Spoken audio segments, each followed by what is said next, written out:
Hello friends, good afternoon and welcome to physics scholar. तो wave and oscillation के lecture number 5 में आप सभी लोगों का स्वागत है।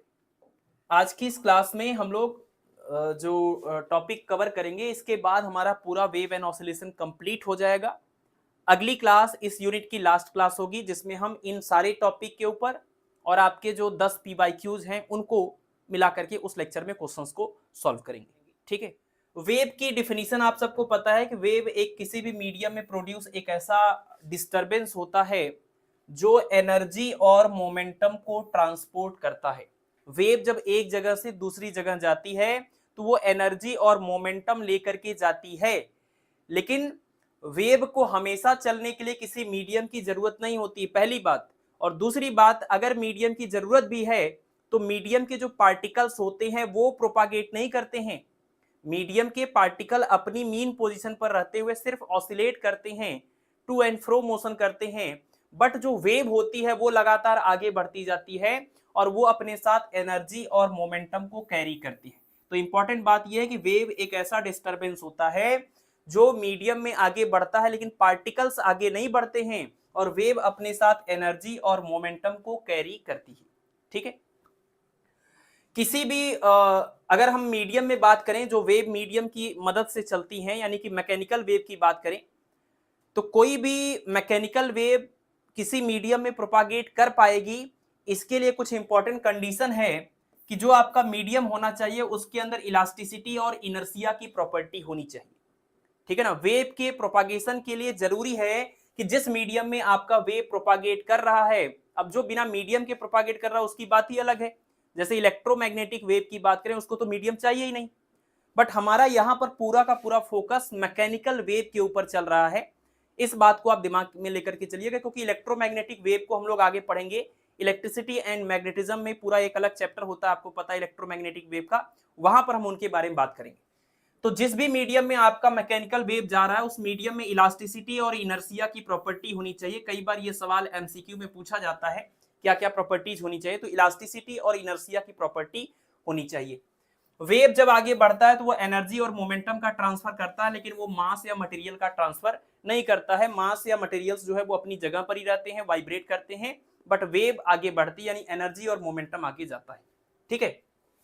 अगर हम क्लासिफिकेशन की बात करें तो मीडियम के बेसिस पर, अगर हम मीडियम के बेसिस पर कि किसको मीडियम की जरूरत है और किसको मीडियम की जरूरत नहीं है, तो जिन वेव को मीडियम की रिक्वायरमेंट होती है उनको हम मैकेनिकल वेव बोलते हैं, और जिन वेव को मीडियम की रिक्वायरमेंट नहीं होती उनको हम इलेक्ट्रोमैग्नेटिक वेव बोलते हैं। ठीक है। इलेक्ट्रोमैग्नेटिक वेव हमेशा और हमेशा ट्रांसवर्स नेचर के होते हैं। इलेक्ट्रोमैग्नेटिक वेव हमेशा ट्रांसवर्स नेचर की होती हैं, जबकि आपका जो मैकेनिकल वेव है वो ट्रांसवर्स भी हो सकता है और लॉन्गिट्यूडनल भी हो सकता है। ठीक है। अब ट्रांसवर्स और लॉन्गिट्यूडनल का मीनिंग क्या है ये बात आपको पता है। ट्रांसवर्स का मतलब ये होता है कि ऐसी वेव जिसमें मीडियम के पार्टिकल्स वेव के प्रोपागेशन के बिल्कुल परपेंडिकुलर डायरेक्शन में ऑसिलेट करें। मतलब अगर वेव ऐसे जा रही है तो मीडियम के जो पार्टिकल्स हैं वो उस वेव के प्रोपागेशन के डायरेक्शन के बिल्कुल परपेंडिकुलर ऑसिलेट करें, तो इस वाली वेव को हम बोलते हैं ट्रांसवर्स वेव। लेकिन अगर कोई ऐसी वेव है कि जिस डायरेक्शन में आपकी वेव जा रही है पार्टिकल भी उसी डायरेक्शन में ऐसे ऐसे ऑसिलेट कर रहे हैं, तो इसको हम बोलते हैं लॉन्गिट्यूडनल वेव। यानी लॉन्गिट्यूडनल वेव में वेव के प्रोपागेशन का डायरेक्शन और पार्टिकल के ऑसिलेशन का डायरेक्शन दोनों सेम होता है। लेकिन ट्रांसवर्स वेव में क्या होता है, वेव के प्रोपागेशन के डायरेक्शन के बिल्कुल परपेंडिकुलर पार्टिकल्स ऑसिलेट करते हैं। ठीक है। तो जो आपका ये इलेक्ट्रोमैग्नेटिक वेव होता है ये हमेशा ट्रांसवर्स नेचर का होता है, क्योंकि इलेक्ट्रोमैग्नेटिक वेव में जो इलेक्ट्रिक फील्ड वेक्टर्स होते हैं और मैग्नेटिक फील्ड वेक्टर्स होते हैं वो डायरेक्शन ऑफ प्रोपागेशन के बिल्कुल परपेंडिकुलर होते हैं और आपस में भी एक दूसरे के परपेंडिकुलर होते हैं। ठीक है। तो यहां पर हमें पूरा फोकस मैकेनिकल वेव के ऊपर करना है। तो ट्रांसवर्स वेव और लॉन्गिट्यूडनल वेव, अगर हम एग्जांपल्स की बात करें तो मैकेनिकल ट्रांसवर्स वेव का मतलब जैसे एक रस्सी के अंदर जो वेव क्रिएट होती है वो आपकी ट्रांसवर्स वेव की कैटेगरी में आएगी, क्योंकि वेव आगे जाती है और उस रस्सी के जो पार्टिकल्स हैं वो ऐसे ऐसे ऑसिलेट करते हैं, है ना। तो रस्सी के अंदर जो वेव प्रोड्यूस होता है वो आप कह सकते हैं ट्रांसवर्स वेव होता है। पानी के अंदर जो वेव प्रोड्यूस होता है वो आप कह सकते हैं कि ट्रांसवर्स वेव होता है। लेकिन साउंड की अगर बात करें तो साउंड एक लॉन्गिट्यूडनल मैकेनिकल वेव है। साउंड जब आगे बढ़ती है तो वो मीडियम में कंप्रेशन और रेयर फ्रैक्शन क्रिएट करती है, यानी कि उस एयर के जो पार्टिकल्स होते हैं वो direction of propagation of sound के ही डायरेक्शन में ऑसिलेट करते हैं। ठीक है, किसी भी ट्रांसवर्स में वेव में हम लोग बात करते हैं कि आपका पार्टिकल जब मीन पोजीशन के सबसे ऊपर होता है तो उसको हम क्रेस्ट बोलते हैं, और सबसे नीचे होता है उसको हम ट्रफ बोलते हैं। ट्रांसवर्स वेव में क्रेस्ट और ट्रफ बनता है, और लॉन्गिट्यूडनल वेव में जब वेव आगे बढ़ती है तो कहीं पर कंप्रेशन होता है और कहीं पर रेयर फ्रैक्शन होता है। कहीं पर पार्टिकल्स बहुत ज्यादा कंप्रेस हो जाते हैं और कहीं पर बहुत ज्यादा दूर हो जाते हैं। तो जहां कंप्रेस हो जाएंगे उसको हम कंप्रेशन, और जहां दूर दूर रहेंगे उसको रेयर फ्रैक्शन, उसके बाद फिर से कंप्रेशन। इस तरीके से अल्टरनेट ये बनेगा। ठीक है, बाकी बेसिक डिफिनीशन वगैरह आपको पता है कि एम्पलीट्यूड किसको बोलते हैं, टाइम पीरियड किसको बोलते हैं, फ्रीक्वेंसी किसको बोलते हैं, फेज किसको बोलते हैं, ये सब आपको पता है, तो वो सारी बातें हम यहाँ पर नहीं करेंगे। ठीक है, इंपॉर्टेंट जो बात आपको यहाँ पर ध्यान रखनी वो ये कि जो आपके ट्रांसवर्स मैकेनिकल वेव होते हैं वो सिर्फ और सिर्फ सॉलिड के अंदर और लिक्विड के सरफेस के ऊपर ट्रेवल करते हैं। ठीक है, ट्रांसवर्स वेव के ट्रेवल करने के लिए यह जरूरी होता है कि मीडियम के अंदर रिजिडिटी की प्रॉपर्टी हो। रिजिडिटी की प्रॉपर्टी सॉलिड के अंदर होती है और लिक्विड के सरफेस पर भी थोड़ी बहुत होती। ठीक है, तो इस वजह से जो ट्रांसवर्स वेव होता है वो सॉलिड के अंदर ट्रेवल करेगा सिर्फ और सिर्फ, बाकी लिक्विड के सरफेस के ऊपर ट्रेवल करेगा, लिक्विड के अंदर भी ट्रेवल नहीं कर पाएगा। तो आपको ट्रांसवर्स वेव के लिए जब फार्मूला पढ़ना होगा तो आपको सॉलिड के अंदर ट्रांसवर्स वेव कैसे चलती है उसका क्या फार्मूला होता है वो आपको पढ़ना होगा। ठीक है, लॉन्गिट्यूडनल वेव की बात करें तो लॉन्गिट्यूडनल वेव आपका सॉलिड, लिक्विड, गैस हर एक मीडियम में ट्रेवल कर सकती है। जैसे अगर हम साउंड की बात करें तो साउंड आपका सॉलिड में भी, लिक्विड में भी और गैस में भी हर एक मीडियम में ट्रेवल कर सकता है, लेकिन मीडियम चाहिए होगा कम से कम। ठीक है, तो ये 3-4 इसमें बेसिक पॉइंट है। इस पूरे स्लाइड में आप इतना ये याद रखें, और ये कुल मिला के आप ये प्रॉपर्टी याद रखें कि मीडियम के अंदर इलास्टिसिटी और इनर्शिया की जरूरत होती है, और इसमें एनर्जी मोमेंटम का ट्रांसपोर्टेशन होता है बट मास का नहीं होता है। और मैकेनिकल वेव इन दोनों कैटेगरी में आते हैं। इलेक्ट्रोमैग्नेटिक वेव हमेशा ट्रांसवर्स होते हैं। ये वाले जो वेव होते हैं वो ट्रांसफर सिर्फ सॉलिड मीडियम में चलेगा और लिक्विड के सरफेस पर चलेगा, बाकी लॉन्गिट्यूडनल वेव आपके तीनों के तीनों मीडियम में चलता। नेक्स्ट है हमारा प्रोग्रेसिव वेव। तो नाम से क्लियर है, प्रोग्रेसिव वेव का मतलब वो वेव जो मीडियम में लगातार प्रोग्रेस करते हुए आगे चल रही हो। दो कैटेगरी की हम बात करेंगे, प्रोग्रेसिव और स्टेशनरी। तो स्टेशनरी वेव वो होती है जो वेव मीडियम में आगे नहीं जाती है, वो आपको कहीं पर इस बाउंड्री के बीच में स्टेशनरी स्टेबल दिखाई देगी कि वो आगे नहीं जा रही है। बट प्रोग्रेसिव वेव क्या होता है, वो लगातार मीडियम में आगे बढ़ता रहता है। जैसे पानी के अंदर जो वेव प्रोड्यूस हुआ, वो वेव जहां पर भी आपने क्रिएट किया है, जो पत्थर आपने मारा था, वो वेव आपका लगातार ऐसे बड़ा होता जाता है, आगे बढ़ता जाता है, तो उसको आप प्रोग्रेसिव वेव बोल सकते हैं। ठीक है, तो प्रोग्रेसिव वेव का मतलब वही है कि a wave which travels in medium with constant speed, है ना। कोई वेव जब किसी मीडियम में कांस्टेंट स्पीड से आगे बढ़ती रहती है तो उसी को हम लोग प्रोग्रेसिव वेव नाम दे सकते हैं। किसी भी प्रोग्रेसिव वेव का जो जनरल इक्वेशन होता है वो इस टाइप का होता है कि t और x का एक फंक्शन होगा, तो यहां पर आप कह सकते हैं y equal to F A T plus minus B X, यानी t ए टी और B X plus minus, plus भी हो सकता है माइनस भी हो सकता है। इस टाइप का अगर कोई फंक्शन है तो वो आपका प्रोग्रेसिव वेव का इक्वेशन हो सकता है। जैसे y equal to A sine omega T minus K X, y is equal to A sine omega T minus K X, ये आपका एक प्रोग्रेसिव वेव का इक्वेशन है। ये इस कैटेगरी का हो गया कि AT plus minus B X type का हो गया, AT plus minus B X type का हो गया, और इसी का ये क्या हो गया, एक फंक्शन हो गया, साइन फंक्शन। ठीक है, तो किसी भी प्रोग्रेसिव वेव का जो जनरल इक्वेशन होगा वो इस टाइप का हो सकता है। बाकी यहां पर एक इंपॉर्टेंट रिलेशन ये है कि dy by D T equal to minus of V D Y by D X. अब ये जो dy बाई डी टी है, देखिए ये पार्टिकल के डिस्प्लेसमेंट का इक्वेशन है, ये पार्टिकल के SHM करने वाले पार्टिकल के डिस्प्लेसमेंट का इक्वेशन है। अगर आप इसको with respect to time differentiate करेंगे तो अब ये पार्टिकल की वेलोसिटी को रिप्रेजेंट करेगा। ठीक है, पार्टिकल की वेलोसिटी अलग होती है और जो वेव मीडियम में आगे जा रही है उसकी वेलोसिटी अलग होती है। ध्यान दीजिए इस बात को कि जैसे आपने पानी के अंदर ऐसे एक पत्थर का टुकड़ा डाला, तो यहां पर ऐसे करने पर ये आपकी जो वेव लगातार इस तरीके से मीडियम में आगे बढ़ रही है, इस वेव की स्पीड अलग है, और जो पार्टिकल यहां पर ऑसिलेट कर रहे हैं मीन पोजीशन के ऊपर नीचे, उनकी वेलोसिटी अलग है। तो यहां पर ये जो u है वो है पार्टिकल की वेलोसिटी, और ये जो v है वो है आपका वेव की वेलोसिटी, और dy बाई dx का मतलब कि पोजीशन के साथ डिस्प्लेसमेंट कैसे चेंज हो रहा है। जैसे यहां पर जो पार्टिकल है उसका डिस्प्लेसमेंट क्या है, इसके बगल में जो पार्टिकल है उसका डिस्प्लेसमेंट क्या है, तो ये x हुआ और ये हुआ y। पोजीशन के साथ डिस्प्लेसमेंट किस तरीके से चेंज हो रहा है, तो dy बाई dx को हम बोलेंगे स्लोप। ठीक है ना, स्लोप यानी ये परपेंडिकुलर एक्सिस पर हम y एक्सिस को ले रहे हैं और हॉरिजॉन्टल एक्सिस में x को ले रहे हैं, तो जो ग्राफ बन रहा है पोजीशन के साथ डिस्प्लेसमेंट का, उसका ये स्लोप है। ठीक है, perpendicular upon base, tan theta equal to perpendicular upon base, जिसको हम स्लोप बोलते हैं। तो आप ये कह सकते हैं पार्टिकल के डिस्प्लेसमेंट का ये स्लोप है, पार्टिकल के डिस्प्लेसमेंट कर्व का ये स्लोप है, और ये है पार्टिकल की वेलोसिटी और ये है वेव की वेलोसिटी। तो आप ये कह सकते हैं कि particle velocity is equal to minus wave velocity into displacement, मतलब slope of displacement curve of particle.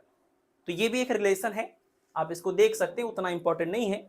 बाकी यहां पर आप देखिए डिफरेंशियल इक्वेशन, किसी भी वेव का ये डिफरेंशियल इक्वेशन आपको याद रखना है कि dy बाई मतलब d2y upon dx square is equal to 1 upon v square d2y upon dt square. अगर कोई वेव y डायरेक्शन में आगे चल रही है तो उसका डिफरेंशियल इक्वेशन आप इस तरीके से लिखते हैं। अगर कोई वेव x डायरेक्शन में आगे बढ़ती तो यहां पर x होता और यहां पर x होता। और अगर कोई वेव 3 डायमेंशन में वो आगे बढ़ रही है, 3 डायमेंशन में, तो आपको पता है ये इक्वेशन को कैसे लिखा जाता है, इसको ऐसे लिखा जाता है डेल स्क्वायर, यहां पर डेल स्क्वायर, और आप जो भी उस टर्म को यहां पर लिखना चाहें वो लिख सकते हैं, आर बोल दीजिए, इज इक्वल टू यहां पर हो जाएगा 1 अपान वी स्क्वायर और ये del two R upon del T square. ठीक है, तो ये है किसी भी वेव का जनरल डिफरेंशियल इक्वेशन, इसको आप याद रखें। इलेक्ट्रोमैग्नेटिक वेव की जब बात करेंगे तो यहां पर जब इलेक्ट्रिक फील्ड की बात करेंगे तो यहां पर ई आ जाएगा, यहां पर ई आ जाएगा। मैग्नेटिक फील्ड की बात करेंगे तो यहां पर बी आ जाएगा और यहां पर बी आ जाएगा। ठीक है, तो ये डिफरेंशियल इक्वेशन आपसे पूछा जाता है एग्जाम में, तो ये जनरल डिफरेंशियल इक्वेशन होता है किसी भी वेव का। ठीक है ना, ठीक है, चलिए, तो इस स्लाइड में आपको ये वाला एक्सप्रेशन और ये वाला एक्सप्रेशन याद रखना है, और बाकी किसी भी प्रोग्रेसिव वेव का जो जनरल इक्वेशन होता है वो AT plus minus BT type का होता है, AT plus minus BT type का होता है। ठीक है, नेक्स्ट हमारा प्रोग्रेसिव वेव का इक्वेशन, और आपने ये सब कुछ क्लास 12th में पढ़ा हुआ होगा, 11th या 12th में पढ़ा होगा। प्रोग्रेसिव वेव की अगर हम बात करें तो देखिए जो आपका प्रोग्रेसिव वेव होगा उसके 3-4 टाइप से इक्वेशन हम लोग न्यूमेरिकल्स में यूज करेंगे। एक तो आपका ये हो गया y is equal to a sine omega t minus में kx, है ना, ये प्रोग्रेसिव वेव का equation y equal to a sine omega t minus में kx। इसमें a का मतलब है एम्पलीट्यूड, ओमेगा को हम बोलते हैं एंगुलर फ्रीक्वेंसी और k को हम बोलते हैं प्रोपागेशन वेक्टर या प्रोपागेशन कांस्टेंट। यहां पर ये जो ओमेगा है उस ओमेगा का मतलब है 2 पाई बाई टी, या 2 पाई आप इसी को n बोल सकते हैं, 2 पाई n बोल सकते हैं, 1 अपॉन टी को n फ्रीक्वेंसी n बोलते हैं। और ये जो प्रोपागेशन कांस्टेंट k आपको दिखाई दे रहा है, इस k का मतलब है 2 पाई बाई लैम्डा, जहां पर लैम्डा का मतलब वेव का वेवलेंथ है।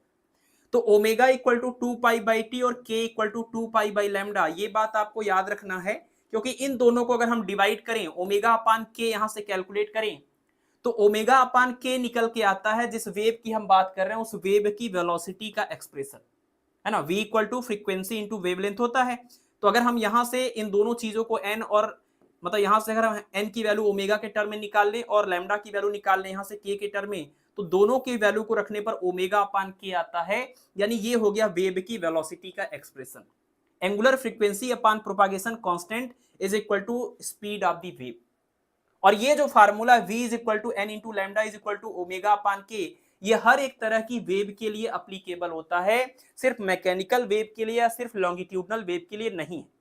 ठीक है, हर एक तरह के वेव के लिए speed is equal to frequency into wavelength is equal to angular frequency upon propagation constant, ये हर एक तरह के वेव के लिए लागू होता है, चाहे मैकेनिकल हो, चाहे इलेक्ट्रोमैग्नेटिक हो, चाहे ट्रांसवर्सल हो, चाहे लॉन्गिट्यूडनल हो, सबके लिए ये इक्वेशन काम करता है।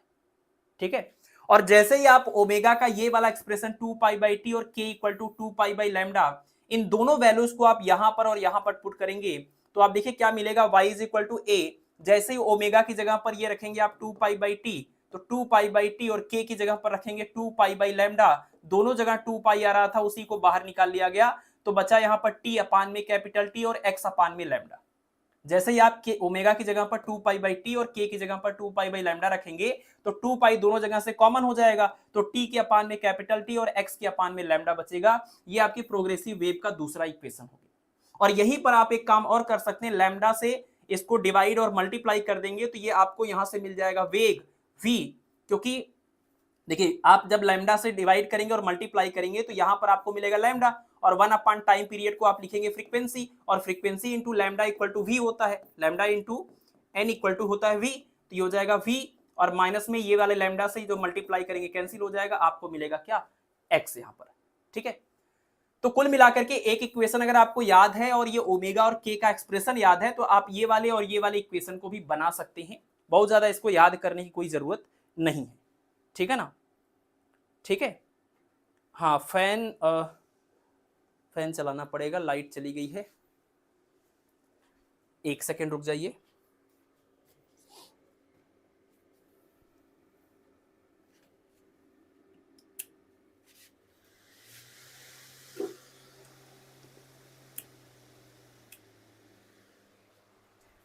चलिए, बस डिस्टरबेंस ना हो इस आवाज की वजह से आप लोगों को, ये देख लीजिएगा, अगर ज्यादा आवाज आ रहा होगा तो आप बता देंगे। ठीक है, चलिए। हाँ देखिए, लाइट चली गई है तो कोई भरोसा भी नहीं क्लास का कितनी देर चल पाएगा, और इलाहाबाद में थोड़ी दिक्कत चल रही है, 2-3 दिन से बहुत ज्यादा लाइट कट हो रहा है। अभी तक तो क्लास में ऐसी कोई बहुत बड़ी इशू क्रिएट नहीं हुई इस वजह से, बट मुझे लगता है कि शायद आज हो जाए। ठीक है, चलिए नेक्स्ट है हमारा relation between phase difference and path difference. ये फेमस फार्मूला आपको पता होगा, खूब सवाल पूछा जाता है इसके ऊपर। फेज डिफरेंस इक्वल टू होता है 2π/λ इंटू में पाथ डिफरेंस, और phase difference equal to 2π/λ into path difference. Phase difference को हम डेल्टा फाई बोल देंगे और पाथ डिफरेंस को हम डेल्टा एक्स। तो क्या बनेगा, delta phi is equal to 2π/λ into में डेल्टा एक्स। ठीक है, और जैसे ही आप इस लैम्डा की जगह पर लिखेंगे क्या, इस लैम्डा की जगह पर आप टाइम पीरियड लिखेंगे, वैसे ही यहां पर जो आप पाथ डिफरेंस लिख रहे थे, इस पाथ डिफरेंस डेल्टा एक्स की जगह पर क्या आ जाएगा, डेल्टा टी आ जाएगा। ठीक है, दोनों फार्मूले काफी इक्विवेलेंट है, आप देख करके इसको याद कर सकते हैं कि phase difference equal to 2π/λ into path difference था। अब देखिए, ये भी लेंथ का डायमेंशन है, ये भी लेंथ का डायमेंशन है, तो अगर ये लेंथ का डायमेंशन है, ये लेंथ का डायमेंशन है, तो जैसे हम इस लैम्डा की जगह पर यहां पर टाइम पीरियड कैपिटल टी रखेंगे, तो ये अगर टाइम का डायमेंशन आ गया तो यहां भी क्या आएगा, टाइम का डायमेंशन आएगा। तो जो पाथ डिफरेंस हुआ करता था वो टाइम का डिफरेंस हो जाएगा, टाइम इंटरवल हो जाएगा। ठीक है, तो दूसरा वाला ये फार्मूला ऐसे लैंग्वेज में याद करने की कोई जरूरत नहीं है, आप बस ये वाले को याद कर लीजिए, phase difference equal to 2π/λ into path difference. अगर आप लैम्डा की जगह पर टी लिखेंगे तो यहां पर आप डेल्टा टी लिखेंगे, ये दूसरा फार्मूला बन जाएगा। ठीक है, तो फेज डिफरेंस पाथ डिफरेंस का रिलेशन, फेज डिफरेंस और टाइम इंटरवल का रिलेशन, ये दोनों रिलेशन हो गए आपके लिए। एक टर्म होता है 1/λ जिसको हम लोग वेव नंबर बोलते हैं। वेव नंबर, 1 मीटर के अंदर कितने वेवलेंथ आ रहे हैं उसको हम वेव नंबर बोलते हैं, न्यू बार से रिप्रेजेंट करते हैं, न्यू बार इक्वल टू 1/λ होता है। ये सब बेसिक चीजें थी, सब आपने पढ़ा, पूरा का पूरा बेसिक ही है आज की इस क्लास में जो आप पहले से पढ़ते हैं आ रहे हैं। यहां से सवाल आते हैं एग्जाम में, ये वाले सेक्शन को आप ध्यान से देखिए कि energy of a progressive wave. आपने अभी अभी कहा कि जब प्रोग्रेसिव वेव या कोई भी वेव मीडियम में आगे चलती है तो वो एनर्जी और मोमेंटम को कैरी करती है। तो जो एनर्जी वो कैरी कर रही है वो एनर्जी का एक्सप्रेशन आपके लिए इंपॉर्टेंट है, और एनर्जी पर यूनिट वॉल्यूम, मतलब जो वेव है वो तीनों डायमेंशन में प्रोपागेट कर रही है, इसलिए हम लोग पर यूनिट वॉल्यूम की बात कर रहे हैं। ध्यान दीजिएगा, एनर्जी पर यूनिट वॉल्यूम की बात हम तब करेंगे जब एनर्जी तीनों डायमेंशन में डिस्ट्रीब्यूट हो रहा होगा। अगर एनर्जी सिर्फ एक लाइन में, एक लेंथ के अलोंग वन डायमेंशन में अगर जा रहा होगा, ऐसी कोई वेव हो जो सिर्फ ऐसे एक डायरेक्शन में जा रही हो, यानी वेव जो है अपना जो एनर्जी है वो एक डायरेक्शन में लेके जा रही है, वन डायमेंशन में लेके जा रही है, तो हम बात करेंगे एनर्जी पर यूनिट लेंथ की। जैसे एक खींचे हुए स्ट्रिंग के अंदर, एक खींचे हुए धागे के अंदर जो वेव होती है वो रस्सी के सहारे, धागे के सहारे ऐसे जाती है, वन डायमेंशन में जा रही है, तो वहां हम लोग बात करते हैं एनर्जी पर यूनिट लेंथ की। एनर्जी पर यूनिट वॉल्यूम, और आप देखिए एनर्जी पर यूनिट वॉल्यूम है तो इसको हम एनर्जी डेंसिटी भी नाम दे देंगे। जैसे मास पर यूनिट वॉल्यूम को हम मास डेंसिटी बोलते हैं, तो एनर्जी पर यूनिट वॉल्यूम को हम लोग एनर्जी डेंसिटी बोल रहे हैं। तो एनर्जी डेंसिटी का फार्मूला प्रोग्रेसिव वेव के लिए, 3 बार हम लोग एनर्जी का फार्मूला पढ़ेंगे। एक तो ये प्रोग्रेसिव वेव के लिए, एक स्ट्रेच्ड स्ट्रिंग के लिए, और एक स्टेशनरी वेव के लिए। प्रोग्रेसिव वेव के लिए, स्टेशनरी वेव के लिए, और वन डायमेंशन में एक धागे के सहारे चलने वाली वेव के लिए, तीनों की एनर्जी का एक्सप्रेशन आपको याद करना है। और इनमें से एक के ऊपर सवाल पूछा गया है P/Q में, और मेरे हिसाब से ऑप्शन गलत दिया है वहां पर, ठीक है, जिसको हम लोग कल डिस्कस करेंगे। तो यहां पर हो जाएगा 2π² n² a² रो। यहां पर आप समझ रहे हैं, n मतलब वेव की फ्रीक्वेंसी, a मतलब वेव का एम्पलीट्यूड, और रो मतलब क्या, डेंसिटी। रो मतलब डेंसिटी, जिस मीडियम में वेव जा रही है उसकी डेंसिटी। और आप देखिए अगर आप इसमें 2 से मल्टीप्लाई और 2 से डिवाइड कर दें तो क्या होगा, π² n² पहले से था, अगर 2 से मल्टीप्लाई कर दें तो इसका मतलब ये बन जाएगा 2 का स्क्वायर, तो 2² π² n², और आपको पता है ओमेगा इज इक्वल टू होता है 2πn। तो अगर 2 का भी स्क्वायर है, पाई का भी स्क्वायर है, n का भी स्क्वायर है, तो अब इसको हम लिख सकते हैं ओमेगा का स्क्वायर। तो बनेगा क्या, 1/2, ये जो डिवाइड किया था 1/2, और ये वाला डेंसिटी रो, और उसके बाद क्या ओमेगा स्क्वायर, ये पूरा पार्ट बन जाएगा ओमेगा स्क्वायर, और साथ में a स्क्वायर। तो बहुत सारे लोग कंफ्यूज होते हैं कि ये वाला फार्मूला किसका होता है, क्योंकि जनरली फार्मूला आपको इस वाले फॉर्म में देखने को मिलेगा, बट कई बार ऐसे सवाल भी आए हुए हैं जिसमें ये वाले फॉर्म को यूज करने की जरूरत पड़ती है। तो यही वाले फार्मूले को हम इस वाले फार्मूले में कन्वर्ट कर सकते हैं, क्योंकि यहां देखिए ओमेगा आ गया ना, तो इसी ओमेगा को आप ओपन करेंगे तो यही तो बनेगा।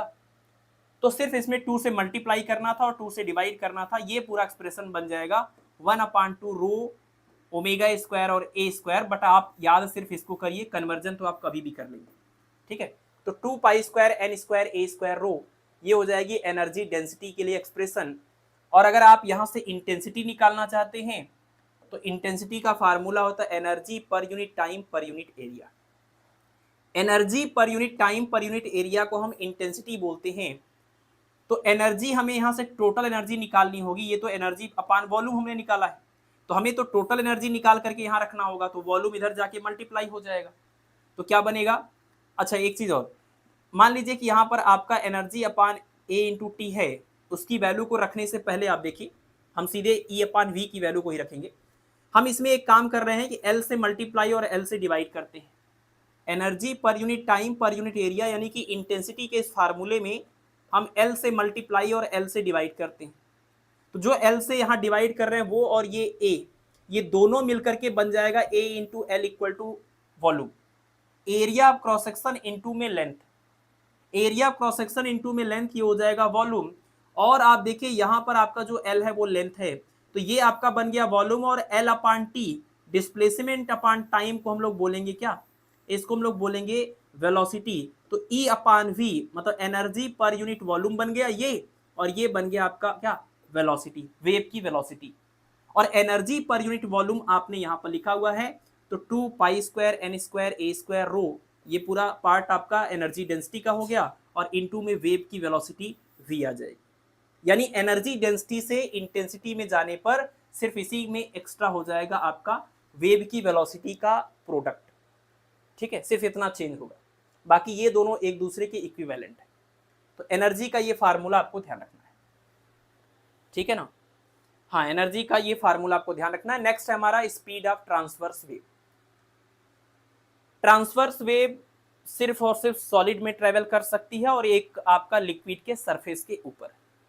तो सॉलिड के अंदर जब ट्रांसवर्स वेव ट्रेवल करती है किसी भी सॉलिड मीडियम के अंदर से, तो उसके लिए हमारे पास फार्मूला है v is equal to √η/d। लेकिन एक बात आप यहां पर ध्यान रखिए, एक जनरल फार्मूला आप याद रखिए, चाहे आपका ट्रांसवर्स वेव हो चाहे आपका लॉन्गिट्यूडनल वेव हो, अगर वेव किसी मीडियम के अंदर से जब जाती है तो उसके लिए हम लोग जनरल फार्मूला ये बना सकते हैं कि v इक्वल टू E/d, जहां E का मतलब है मॉडुलस ऑफ इलास्टिसिटी, जहां E का मतलब है मॉडुलस ऑफ इलास्टिसिटी। तो आप देखिएगा जितने भी आपको फार्मूले ऐसे मीडियम वाइज मिलेंगे उसमें ओवरऑल हम लोग यही बार बार यूज कर रहे हैं कि V is equal to √E/D, मतलब कि मॉडुलस ऑफ इलास्टिसिटी अपान में D। अलग अलग केस में अलग अलग मॉडुलस ऑफ इलास्टिसिटी हम यहाँ पर रखेंगे, बट रखेंगे मॉडुलस ऑफ इलास्टिसिटी।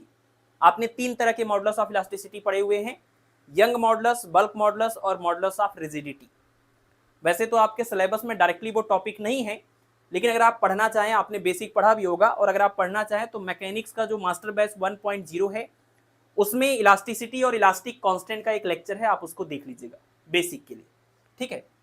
बाकी यहां वैसे कोई बहुत जरूरत है नहीं इसकी।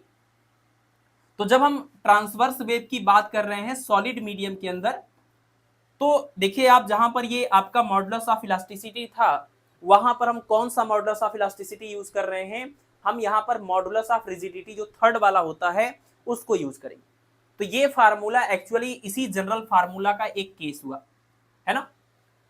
अगर हम ट्रांसवर्स वेव की बात करेंगे सॉलिड के अंदर, तो यहां पर हम मॉडुलस ऑफ रिजिडिटी लिखेंगे, लेकिन अगर हम लॉन्गिट्यूडनल वेव की बात करेंगे सॉलिड मीडियम के अंदर, तो यहां पर हम यंग मॉडुलस ऑफ इलास्टिसिटी लिखेंगे यहां पर, ठीक है। वो भी सॉलिड का केस है, ये भी सॉलिड का केस है, लेकिन ये डिफरेंस आपको याद रखना पड़ेगा कि ट्रांसवर्स वेव का जब सॉलिड का फार्मूला पढ़ते हैं तो यहाँ ई की जगह पर हम रिजिडिटी यूज करेंगे, और लॉन्गिट्यूडनल वेव में हम young modulus of elasticity use करेंगे, ठीक है। तो V इक्वल टू √η/D, जहां पर D का मतलब है मीडियम की डेंसिटी और ईटा का मतलब है मॉडुलस ऑफ रिजिडिटी। तो जिस भी मीडियम के अंदर, सॉलिड मीडियम के अंदर आप ट्रांसवर्स वेव के ट्रेवल करने की बात कर रहे हैं, आपको उसका ईटा और उसका D पता हो तो आप उसमें उस वेव की स्पीड का एक्सप्रेशन बता सकते हैं, ठीक है। दूसरा है, अगर हम किसी एक वायर की बात करें और एक खींचा हुआ जो वायर है इसको ऐसे ऐसे प्लग करके छोड़ दें तो ये वाइब्रेट करता है। तो ये जो आपका खिंचा हुआ वायर है, इस खिंचे हुए वायर, स्ट्रेच्ड वायर के अंदर, स्ट्रेच्ड स्ट्रिंग के अंदर जो वेव का फार्मूला होगा, जो ट्रांसवर्स वेव यहाँ पर क्रिएट होगा, उसका फार्मूला होगा √T/m। और ये फार्मूला बहुत फेमस है, आपको पता भी है। जब आप डायमेंशन की बात करते हैं तो ये फार्मूला बहुत आता है ना, क्योंकि डायमेंशन में लोगों को टी फार तो टेंशन, ठीक है, tension is type of force, लेकिन ये जो स्मॉल m है वो मास नहीं है, वो है मास पर यूनिट लेंथ। यानी टोटल मास को, उस वायर के टोटल मास को उसके टोटल लेंथ से डिवाइड करेंगे, तब जो आएगा ये वो चीज है मास पर यूनिट लेंथ, ठीक है। तो यहां पर इस फार्मूले में, इस वाले फार्मूले में, ये जो स्ट्रेच्ड स्ट्रिंग का फार्मूला है V इक्वल टू √T/m, अगर हम इस m को चेंज करें तो हमें इससे 2 और फार्मूले यहां से मिलते हैं। तो ये दोनों फार्मूले कैसे मिलते हैं ये आप अगर याद कर लें, क्योंकि ये भूल जाता है आप लोगों को, सबको ही भूल जाता है। तो कभी भी इस फार्मूले से यहां पर और यहां पर अगर जाने की जरूरत पड़े तो आप कैसे कन्वर्जन करेंगे वो देखिए। ये है मास पर यूनिट लेंथ, यानी टोटल मास अपान लेंथ, और मास आपको पता है डेंसिटी इक्वल टू होता है मास अपान वॉल्यूम, तो टोटल मास इक्वल टू हो जाएगा डेंसिटी इंटू वॉल्यूम, तो डेंसिटी इंटू वॉल्यूम और अपान में ये लेंथ है ना। और वॉल्यूम का मतलब कि वॉल्यूम का वायर जो है वो आपका सिलेंड्रिकल है, तो वॉल्यूम का मतलब एरिया क्रॉस सेक्शन इंटू में लेंथ, और ये अपान में लेंथ है, तो ये लेंथ से ये लेंथ कैंसिल हो जाएगा, आपको मिलेगा डेंसिटी और एरिया क्रॉस सेक्शन। डेंसिटी और एरिया क्रॉस सेक्शन, ये स्मॉल m की वैल्यू आ गई। जिस वायर की बात कर रहे थे उस वायर का एरिया क्रॉस सेक्शन इंटू में उसकी डेंसिटी, ठीक। और आपको पता है वायर जो है उसका जो एरिया क्रॉस सेक्शन है ये आपका सर्कुलर है, तो इसका मतलब कि इसका जो एरिया हो जाएगा वो πr² हो जाएगा। तो a की जगह पर πr² और ये हो जाएगा डेंसिटी। यानी ये जो मास पर यूनिट लेंथ है, हम इसकी जगह पर चाहें तो πr²d भी लिख दे, दोनों बिल्कुल इक्वल है, तो फार्मूला बन जाएगा T/√πr²d।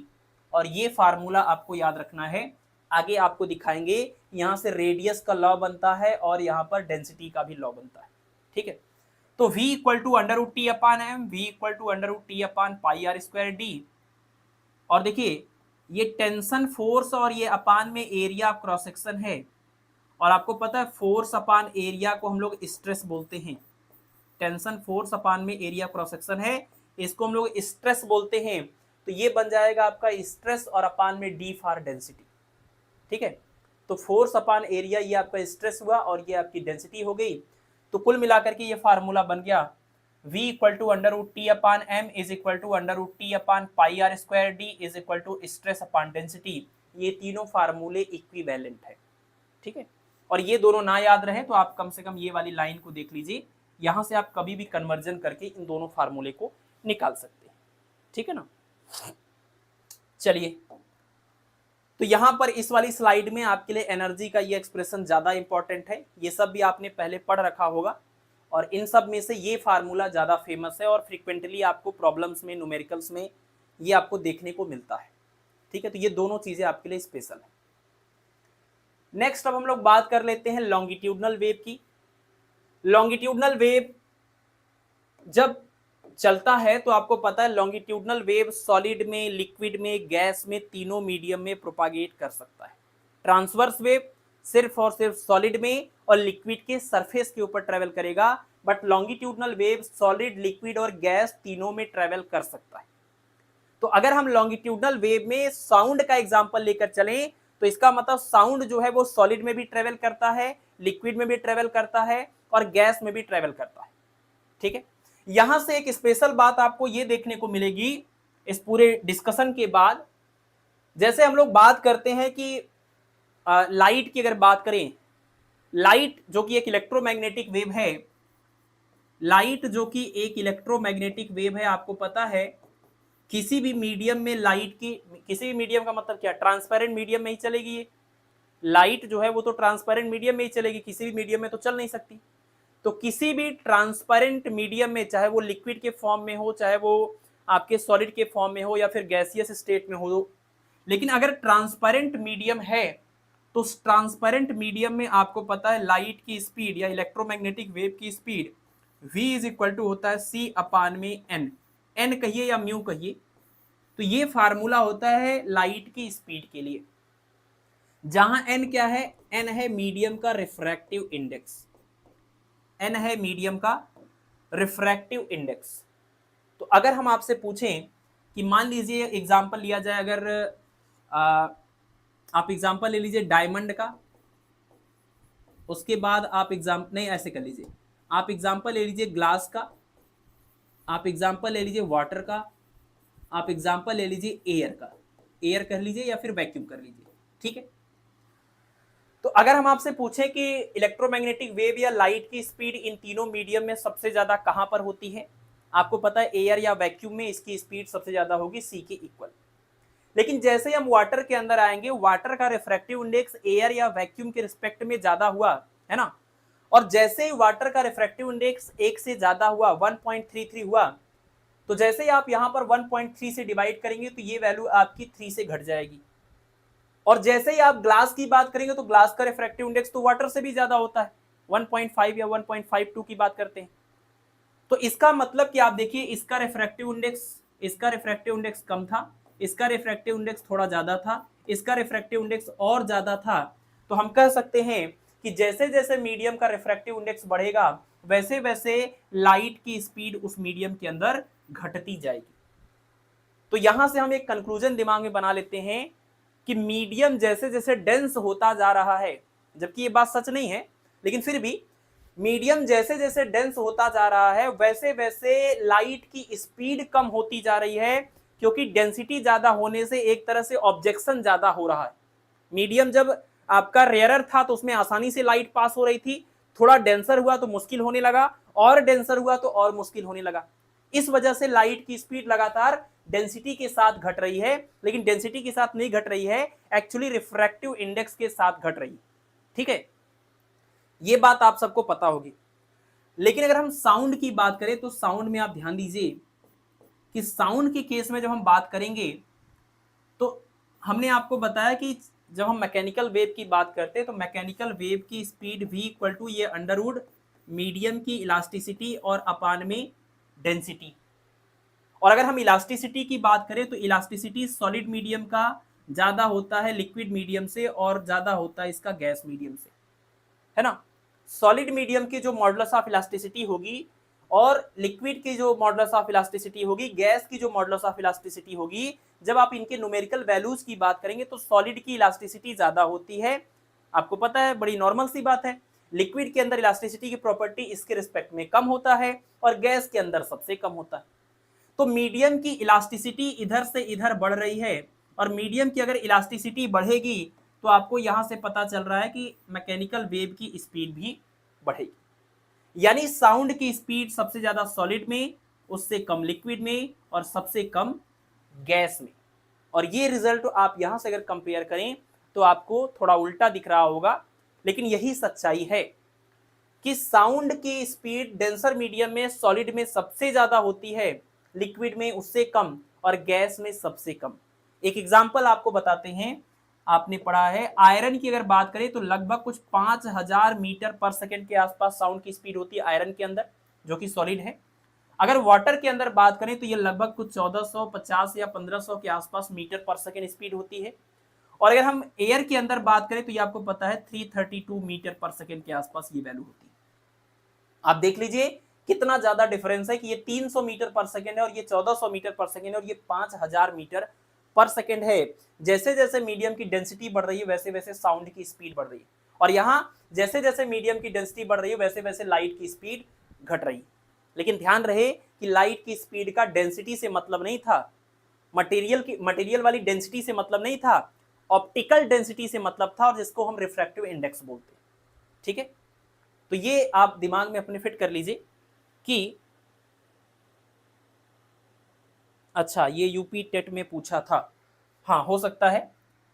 ये एक बहुत ही इंपॉर्टेंट इंफॉर्मेशन थी, आपने इसको क्लियर कर लिया कि लाइट के लिए क्या चीज इंपैक्ट करती है और साउंड के लिए क्या चीज इंपैक्ट करती है। ये आपका इलेक्ट्रोमैग्नेटिक वेव है और ये आपकी मैकेनिकल वेव है। ठीक है ना, ये सारी बात। चलिए फिलहाल यहां पर आ जाते हैं, हम लोग लॉन्गिट्यूडनल वेव की बात करते हैं। तो लॉन्गिट्यूडनल वेव सॉलिड में, लिक्विड में, गैस में, सब में ट्रेवल करता है। तो अगर हम सॉलिड में इसके फार्मूले की बात करें तो यहाँ पर होता है y/d। ट्रांसवर्स वेव के लिए यहाँ y की जगह पर ईटा यूज हुआ था, मॉडुलस ऑफ रिजिडिटी, और यहाँ पर young modulus of elasticity use हुआ है। ठीक है, तो v इक्वल टू √y/d। लेकिन एक बात ध्यान रखिएगा कि ये फार्मूला हम तब यूज करते हैं जब हमारा जो मीडियम होगा वो मीडियम बाउंडेड होगा, वो मीडियम लिमिटेड होगा। अगर हमारा मीडियम एक्सटेंडेड मीडियम है, एक्सटेंडेड मीडियम जिस मीडियम की जो बाउंड्री है वो बहुत ही लिमिटेड नहीं है, फिक्स नहीं है, मतलब बहुत दूर तक वो मीडियम आपका अवेलेबल है, तो ऐसे केस में अनबाउंडेड मीडियम के लिए, या इसी को हम एक्सटेंडेड मीडियम बोलते हैं, एक्सटेंडेड मीडियम के लिए लॉन्गिट्यूडनल वेव का फार्मूला ऐसा होगा v equal to B plus 4/η और यहाँ पर d। ठीक है, यहाँ पर b का मतलब है बल्क मॉडुलस ऑफ इलास्टिसिटी और ईटा का मतलब है मॉडुलस ऑफ रिजिडिटी, है ना। इन तीनों का सिंबल हमने यहाँ पर नाम लिख दिया है, यंग मॉडुलस, बल्क मॉडुलस और मॉडुलस ऑफ रिजिडिटी। अब ये लोग क्या होते हैं इसके लिए आपको लेक्चर देखना पड़ेगा मास्टर बैच 1.0 का, या फिर एक बार बुक से आपको रिवीजन करना होगा। ठीक है, सिलेबस में ये टॉपिक है नहीं, इसलिए हमने इसको कभी भी आपके इस बैच में डिटेल में डिस्कस नहीं किया। क्लियर, तो ये सॉलिड का केस हो गया लॉन्गिट्यूडनल वेव के लिए। लिक्विड की बात करें तो लिक्विड के लिए v इक्वल टू b/d, जहां पर b का मतलब लिक्विड का bulk modulus of elasticity. Gas की बात करें तो गैस वाले केस में भी v इक्वल टू यहां पर बल्क मॉडुलस ऑफ इलास्टिसिटी। लेकिन गैस वाले मामले में थोड़ा सा इशू है, उस इशू को आपको क्लियर कर लेना है, वो ये कि साउंड जब गैस मीडियम के अंदर ट्रेवल करती है तो इसके लिए ये जो फार्मूला है, इस फार्मूले में यहां जो बल्क मॉडुलस ऑफ इलास्टिसिटी है, अब उस बल्क मॉडुलस ऑफ इलास्टिसिटी के लिए आपको सोचना पड़ेगा कि हम यहां पर isothermal bulk modulus of elasticity रखें या फिर adiabatic bulk modulus of elasticity रखें। तो न्यूटन का ये मानना था कि साउंड जब गैस के अंदर ट्रेवल करती है, जब एयर के अंदर ट्रेवल करती है, तो चूंकि साउंड एक लॉन्गिट्यूडनल वेव है तो कंप्रेशन और रेयर फ्रैक्शन बनता है। तो इनका ये मानना था कि कंप्रेशन और रेयर फ्रैक्शन, जब साउंड चलता है तो एयर के अंदर कंप्रेशन और रेयर फ्रैक्शन ये इतने धीरे धीरे होते हैं कि कंप्रेशन से जो हीट निकलती है और रेयर फ्रैक्शन में जो हीट की रिक्वायरमेंट होती है ये ट्रांसफर होते रहते हैं और पूरे मीडियम का टेम्परेचर कांस्टेंट बना रहता है। कंप्रेशन से जो हीट प्रोड्यूस होता है वो हीट रेयर फ्रैक्शन में जहां पर हीट की रिक्वायरमेंट होती है, टेम्परेचर डाउन होता है, वहां हीट ट्रांसफर हो जाती है और उसका टेम्परेचर भी मेंटेन हो जाता है। ठीक है, तो इनका ये कहना था कि जब साउंड एयर में प्रोपागेट करती है तो ये प्रोसेस इतना धीरे धीरे कंप्रेशन और रेयरफेक्शन का होता है कि पूरे मीडियम का टेम्परेचर कांस्टेंट बना रहता है। यानी propagation of sound in air is an isothermal process. Isothermal process होता है ये। और अगर आइसोथर्मल प्रोसेस है तो बल्क मॉडुलस ऑफ इलास्टिसिटी जो हम यूज करेंगे गैस के लिए, वो कौन सा बल्क मॉडुलस ऑफ इलास्टिसिटी होगा? कांस्टेंट टेम्परेचर वाला या कांस्टेंट एंट्रोपी वाला? तो कांस्टेंट टेम्परेचर पर bulk modulus of elasticity use किया जाएगा न्यूटन के अकॉर्डिंग, अगर साउंड एयर के अंदर चलती है तब। और आपने थर्मोडायनेमिक्स में पढ़ा हुआ है कि isothermal bulk modulus of elasticity of a gas is equal to pressure, और adiabatic bulk modulus of elasticity is equal to gamma into में पी। गामा मतलब सीपी अपॉन सीवी। ठीक है, तो न्यूटन के हिसाब से इस बल्क मॉडुलस ऑफ इलास्टिसिटी की जगह पर आइसोथर्मल वाला रखना चाहिए गैसियस मीडियम में, और इसकी वैल्यू प्रेशर पी के इक्वल होती है। तो यहाँ पर प्रेशर पी एनटीपी है ना, नॉर्मल टेम्परेचर एंड प्रेशर, पर प्रेशर की वैल्यू यानी 1 एटीएम के इक्वल, और डेंसिटी मतलब एयर की डेंसिटी 1.3 किलोग्राम पर मीटर क्यूब। ये दोनों वैल्यूज को, प्रेशर जो नॉर्मल प्रेशर है एटमॉस्फेरिक प्रेशर वो, और जो एयर की डेंसिटी है वो, ये दोनों यहां पर रखा गया तो पता चला कि इसका आंसर आ रहा है लगभग 279 280 मीटर पर सेकेंड के आसपास। यानी साउंड एयर के अंदर जब ट्रेवल करेगा तो ये उसकी स्पीड है, जो कि एक्सपेरिमेंटली पता चला कि ये गलत है। एक्सपेरिमेंटली हमें पता है कि साउंड की स्पीड थी 332 333 334 मीटर पर सेकेंड एयर के अंदर, बट यहां पर बहुत ही कम उससे आ रहा है, काफी ज्यादा डिफरेंस है, 280 मीटर पर सेकेंड के आसपास वैल्यू आ रही है न्यूटन के इस कॉन्सेप्ट से, जो कि गलत हो गया। और इस प्रॉब्लम को दूर करने के लिए लाप्लास नाम के साइंटिस्ट ने एक करेक्शन किया, और करेक्शन ये किया कि इन्होंने जो बोला था कि कंप्रेशन और रेयर फ्रैक्शन इतने आराम से होता है कि पूरे मीडियम का टेम्परेचर कांस्टेंट बना रहता है, ये चीज को इन्होंने आइसोथर्मल प्रोसेस मानते हुए ये पूरा एक्सप्रेशन लिखा था। लाप्लास ने बोला नहीं, ये कंप्रेशन और रेयर फ्रैक्शन इतना तेज होता है कि मीडियम का एक्सचेंज पॉसिबल नहीं है, कि कंप्रेशन से जो हीट क्रिएट हुआ और रेयर फ्रैक्शन में जो हीट की रिक्वायरमेंट है वहां से वो हीट वहां पर ट्रांसफर हो सके।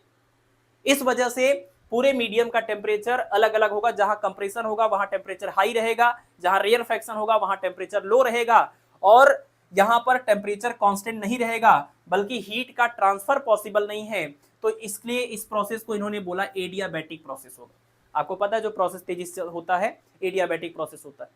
तो इन्होंने आइसोथर्मल प्रोसेस की जगह पर एडियाबैटिक प्रोसेस लिया, और isothermal bulk modulus of elasticity की जगह पर adiabatic bulk modulus of elasticity लिया, जिसका एक्सप्रेशन होता है गामा इंटू पी के इक्वल।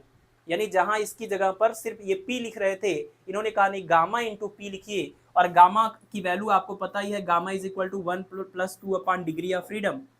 और एयर की बात करें तो एयर में मोस्टली जो गैसेस हैं वो डाई एटॉमिक गैस हैं, जैसे कार्बन, जैसे नाइट्रोजन हो गया, ऑक्सीजन हो गया, हाइड्रोजन हो गया, ये सब आपकी डाई एटॉमिक गैसेस हैं। और डाई एटॉमिक गैसेस के लिए डिग्री ऑफ फ्रीडम आपको पता है 5 को यहां पर रख करके ये पूरा सॉल्व करेंगे 1.40 आएगा।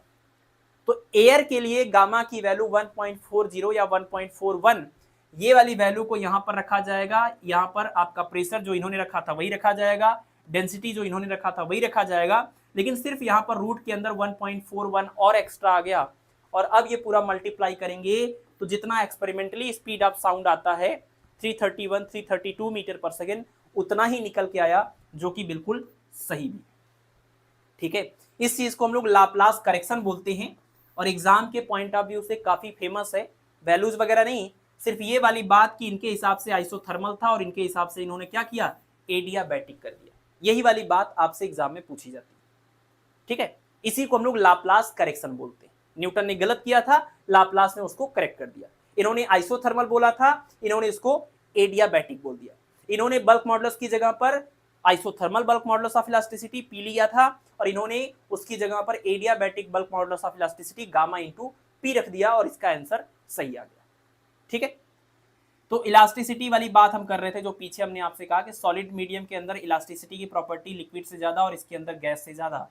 तो अगर इलास्टिसिटी के ऊपर ये मीडियम साउंड की या लॉन्गिट्यूडनल वेव की स्पीड डिपेंड कर रही है, v equal to under root E upon D, तो मीडियम की इलास्टिसिटी बढ़ेगी तो उसमें स्पीड ऑफ साउंड भी बढ़ेगा, स्पीड ऑफ लॉन्गिट्यूडनल वेव भी बढ़ेगा। तो इस वजह से साउंड की स्पीड सबसे ज़्यादा यहाँ पर उससे कम और यहाँ पर सबसे कम, लगभग 300 के आसपास, यहाँ पर लगभग 1400-1500 के आसपास, यहाँ पर लगभग 5000 के आसपास स्पीड ऑफ साउंड होता है। ठीक है, अगर हम साउंड के स्पीड की बात करें कि साउंड की स्पीड जो गैसियस मीडियम के अंदर है या एयर के अंदर है, कौन कौन सी चीज़ें उसको प्रभावित कर सकती हैं, तो ये कुछ फार्मूले से आप देख सकते हैं कि v equal to gamma P upon D, और आप बताइए कि ये जो फार्मूला होता है P V is equal to N R T. अगर हम 1 मोल गैस की बात करें तो n की वैल्यू 1, तो P V is equal to हो जाएगा आर टी। और वॉल्यूम का मतलब क्या होता है, देखिए डेंसिटी इज इक्वल टू होता है मास अपान वॉल्यूम, तो वॉल्यूम इक्वल टू हो जाएगा मास अपान डेंसिटी। तो वॉल्यूम की जगह पर हम लिखेंगे मास अपान में डेंसिटी। लेकिन मास किसका लिख रहे हैं, 1 मोल गैस का, क्योंकि 1 मोल के लिए n की वैल्यू 1 रखी गई थी। 1 मोल गैस का मास मतलब मोलर मास या मॉलिक्यूलर वेट है ना, तो P M upon D is equal to R into T हो जाएगा। तो यहाँ से आप m को इधर ले जाइए तो आपको मिलेगा p upon D is equal to R T upon में क्या m। तो जरा आप देखिए कि p upon D equal to अगर आर टी अपान m है, r तो वैसे भी कांस्टेंट होता है, किसी गैस के लिए m की वैल्यू भी कांस्टेंट होगी। यहाँ पर वेरिएबल के नाम पर सिर्फ टेम्परेचर है। अगर हम गैस का टेम्परेचर कांस्टेंट कर दें, अगर हम गैस का टेम्परेचर कांस्टेंट कर दें तो प्रेशर के बढ़ाने या घटाने से कोई फर्क नहीं पड़ेगा। अगर हम गैस का ये टेम्परेचर कांस्टेंट कर दें तो प्रेशर बढ़ाएंगे तो डेंसिटी भी बढ़ेगी, प्रेशर घटाएंगे तो डेंसिटी भी घटेगी, और ऐसे बढ़ेगी या घटेगी कि हर बार ये पूरी वैल्यू क्या हो जाएगी, कांस्टेंट। P और D का जो रेशियो आएगा वो कांस्टेंट आएगा, कब, जब टेम्परेचर को कर देंगे आप कांस्टेंट। तो इसीलिए यहाँ पर ये पहला इंपॉर्टेंट केस है कि प्रेशर बढ़ाने या घटाने का क्या प्रभाव पड़ेगा इस फार्मूले में। तो अगर आप यहाँ से देखें तो आप सोच सकते हैं कि प्रेशर बढ़ाने से ये बढ़ेगा, लेकिन ऐसा नहीं होता है, क्योंकि प्रेशर बढ़ाने से खाली प्रेशर तक बात नहीं रहती है, प्रेशर बढ़ाने से डेंसिटी भी बढ़ती है, और ऐसी बढ़ती है कि ये पूरा रेशियो क्या रहेगा, कांस्टेंट। लेकिन इसके लिए शर्त यही है कि आपको टेम्परेचर को मेंटेन रखना होगा, कांस्टेंट रखना होगा। ठीक है, तो इसलिए प्रेशर का कोई भी इंपैक्ट नहीं होता स्पीड ऑफ साउंड पर अगर टेम्परेचर को कांस्टेंट रखा जाए। तो ग्राफ है ये देखिए, P और ये स्पीड V के बीच में, तो ये आपको दिखा रहे हैं कि प्रेशर आप बढ़ाइएगा लेकिन स्पीड पर कोई फर्क नहीं पड़ेगा। यहाँ पर ये बात जरूरी है कि T क्या था, कांस्टेंट था। तो पहला केस ये हो गया। ठीक है, पहला केस ये हो गया। दूसरा केस देखिए, टेम्परेचर का अगर हम देखें, टेम्परेचर चेंज करें तो क्या होगा, अभी तक टेम्परेचर कांस्टेंट था, तो टेम्परेचर अगर आप चेंज करेंगे तो V proportional to under root T है। इससे साफ साफ पता चल रहा है कि टेम्परेचर बढ़ेगा तो V की वैल्यू भी बढ़ेगी, टेम्परेचर बढ़ने से V की वैल्यू बढ़ेगी। और कैसे बढ़ती है, ये एक फार्मूला आप याद रखिए, ये फार्मूला डिग्री सेल्सियस वाले केस के लिए, Vt is equal to V naught plus 0.61 T, जहां T का मतलब है T डिग्री सेल्सियस और V नॉट का मतलब है 0 डिग्री सेल्सियस। 0 डिग्री सेल्सियस पर एयर में साउंड की स्पीड लगभग 331-332 मीटर पर सेकेंड। तो T डिग्री सेल्सियस पर साउंड की स्पीड कितनी हो जाएगी, आप देखिए 0 डिग्री सेल्सियस पर जितनी भी वैल्यू है वो तो रहेगी रहेगी, प्लस 0.61 इंटू में T। आप बताइए अगर जीरो से बढ़ा करके आप टेम्परेचर 10 कर रहे हैं तो T की वैल्यू हो जाएगी 10 डिग्री सेल्सियस। जीरो से बढ़ा करके 1 डिग्री सेल्सियस कर रहे हैं तो T की वैल्यू हो जाएगी 1, यानी कि 332 प्लस 0.61 इतना एक्स्ट्रा आ जाएगा। तो सवाल ये पूछा जाता है कि अगर एयर का टेम्परेचर 1 डिग्री सेल्सियस बढ़ाएं तो स्पीड ऑफ साउंड कितना बढ़ जाता है। तो अगर टेम्परेचर आप 1 डिग्री सेल्सियस बढ़ाएंगे तो स्पीड ऑफ जो साउंड होगा वो 0.61 मीटर पर सेकेंड बढ़ जाएगा, क्योंकि 0 डिग्री सेल्सियस पर होता है 332 के आसपास जो भी वैल्यू है वो रहेगा V not plus, but 1 degree Celsius बढ़ाने पर 0.61 मीटर पर सेकेंड स्पीड और बढ़ जाएगी। ठीक है, ये सवाल फेमस है, इंपॉर्टेंट है। बाकी यहां से रिलेशन दिख रहा है V proportional to under root T, तो अगर V proportional to under root T है तो इसका स्क्वायर करिए तो V का स्क्वायर प्रोपोर्शनल टू T हो जाएगा। ये बिल्कुल वैसे ही जैसे सिंपल पेंडुलम के लेंथ और टाइम पीरियड के फार्मूले में रिलेशन होता था। तो अगर आप V स्क्वायर और T के बीच की ग्राफ की बात करें तो दोनों एक दूसरे के डायरेक्टली प्रोपोर्शनल है, स्ट्रेट लाइन मिलेगा। लेकिन अगर आप V और T की बात करें तो इसका पावर 2 है और इसका पावर 1 है, पैराबोला मिलेगा, है ना। तो ये बात आपको ग्राफ में यहाँ पर दिखाई दी जा रही है कि अगर हम v स्क्वायर और t की बात करें तो स्ट्रेट लाइन, लेकिन अगर v और t की बात करें तो पैराबोला, जैसे सिंपल पेंडुलम के टाइम पीरियड और उसके लेंथ के बीच का ग्राफ होता था। ठीक है, नेक्स्ट है ह्यूमिडिटी। तो अगर मीडियम में ह्यूमिडिटी आर्द्रता बढ़ जाए, है ना, वाटर वेपर उसमें ज्यादा प्रेजेंट हो जाए, तो ऐसे में स्पीड ऑफ साउंड बढ़ जाता है। क्यों? क्योंकि ह्यूमिडिटी बढ़ने से डेंसिटी घटती है और डेंसिटी घटने से स्पीड बढ़ती है ना। जो ह्यूमिडिटी वाला एयर होता है, जो आर्द्र वायु होती है, उसकी डेंसिटी ड्राई एयर से कम होती है, और अगर ह्यूमिडिटी होने पर डेंसिटी कम हो गई तो स्पीड बढ़ जाती है। इसीलिए आर्द्र वायु में ध्वनि की चाल बढ़ जाती है। आपको बारिश के मौसम में जो सायरन होता है वो बहुत तेजी से, मेढक की आवाज टर टर की बहुत तेजी से सुनाई देती है, बहुत दूर तक ट्रेवल करती है। ठीक है, एयर का क्या इफेक्ट पड़ेगा? तो जिस डायरेक्शन में एयर जा रही है, अगर उसी डायरेक्शन में साउंड भी ट्रेवल कर रही है तो हेल्प मिल जाएगा, प्लस हो जाएगा। अपोजिट जा रही है तो उतना अपोज करके वो माइनस कर देगा। ठीक है, और नेक्स्ट क्या है? फ्रीक्वेंसी। अलग अलग फ्रीक्वेंसी का साउंड हो लेकिन कोई फर्क नहीं पड़ता है, हर एक फ्रीक्वेंसी का साउंड सेम स्पीड से ट्रेवल करता है, इसलिए फ्रीक्वेंसी का स्पीड ऑफ साउंड पर कोई इफेक्ट नहीं पड़ेगा। एक सवाल देखिए यहाँ पर आता है और वो सवाल थोड़ा कंफ्यूज कर देता है आपको। यहाँ पर लिखा हुआ अंडर रूट के अंदर gamma are T upon M, और यहाँ पर लिखा हुआ 3 RT अपान में एम। तो gamma are T upon M और 3 RT अपान एम में आप कंफ्यूज हो जाते हैं कि ये फार्मूला किसके लिए है और ये फार्मूला किसके लिए। तो अभी अभी आपने देखा कि ये गामा, ये आपका वही फार्मूला था ना कि v equal to under root gamma p upon में d, और ये जो p अपान d था इसी को हमने सॉल्व किया तो RT अपान m बना। ये है किसी भी लॉन्गिट्यूडनल वेव या सीधे सीधे कहिए साउंड की गैस के अंदर या एयर के अंदर स्पीड का ये एक्सप्रेशन है। साउंड की एयर के अंदर या किसी लॉन्गिट्यूडनल वेव की गैसियस मीडियम के अंदर स्पीड का ये फार्मूला है। और ये जो आपने पढ़ा था, अगर आपको याद हो, अंडर रूट 3 RT अपान एम, अंडर रूट 2 RT अपान एम, अंडर रूट 8 RT अपान पाई एम। आपने 3 फार्मूले पढ़े थे। आपने रूट मीन स्क्वायर वेलोसिटी का फार्मूला पढ़ा था, आपने मोस्ट प्रोबेबल वेलोसिटी का फार्मूला पढ़ा था, और आपने एवरेज वेलोसिटी का फार्मूला पढ़ा था। तो ये उसी में से एक है। और ये फार्मूला किसके लिए था? ये फार्मूला था गैस के मॉलिक्यूल के लिए, गैस के मॉलिक्यूल के लिए। तो गैस के मॉलिक्यूल की स्पीड का फार्मूला है ये, और कौन सी स्पीड है? Root mean square speed. Gas के मॉलिक्यूल की रूट मीन स्क्वायर स्पीड का फार्मूला है 3 RT अपान एम। और ये साउंड की स्पीड गैस के अंदर कितनी होगी, ये साउंड की स्पीड का फार्मूला है गैसियस मीडियम के अंदर। एकदम कंफ्यूज नहीं होना इस बातों में, इनके नाम में भी और इनके एक्सप्रेशन में भी ये भी साउंड के लिए है और ये फार्मूला गैस के मॉलिक्यूल के लिए। तो सिर्फ यहाँ पर गामा है और यहाँ पर 3 है। तो अगर हम इन दोनों को आपस में डिवाइड करें, v अपान में VRMS करें, तो ये RT अपान एम कैंसिल, यहाँ पर गामा बचेगा, यहाँ पर 3, दोनों रूट के अंदर हैं, तो रूट के अंदर गामा अपान 3। ये ऐसा ही पूरा एग्जैक्ट एक सवाल आता है, रिलेशन पूछा जाता है v अपान VRMS का। तो v अपान VRMS का जो रेशियो आएगा वो अगर आपको इनका फार्मूला पता है तो ये रेशियो आप निकाल लेंगे। ठीक है, बाकी ये साउंड का क्लासिफिकेशन है कि साउंड अगर 20 हर्ट्ज से लेकर के 20 किलो हर्ट्ज तक है, इसको हम ऑडिबल या सोनिक साउंड बोलते हैं। इससे ज़्यादा फ्रीक्वेंसी वाले साउंड को अल्ट्रासोनिक बोलते हैं, और इससे कम वाले को हम इंफ्रासोनिक बोलते हैं। तो 20 हर्ट्ज से कम इंफ्रासोनिक, 20 किलो हर्ट्ज से ज़्यादा अल्ट्रासोनिक, और इन दोनों के बीच में आपका ऑडिबल या फिर सोनिक साउंड, यही वाला साउंड हम लोग सुन पाते हैं। बाकी ये साउंड और ये साउंड हम सुन नहीं सकते, हमारी इतनी कैपेसिटी नहीं। ठीक है, नेक्स्ट है हमारा प्रिंसिपल ऑफ सुपरपोजिशन।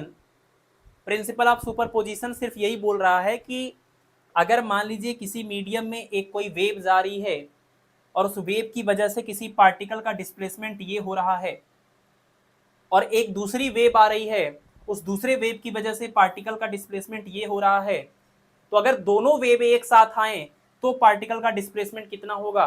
तो दोनों को ऐड कर लीजिए, सेम डायरेक्शन में है, तो y is equal to y1 plus y2 हो जाएगा।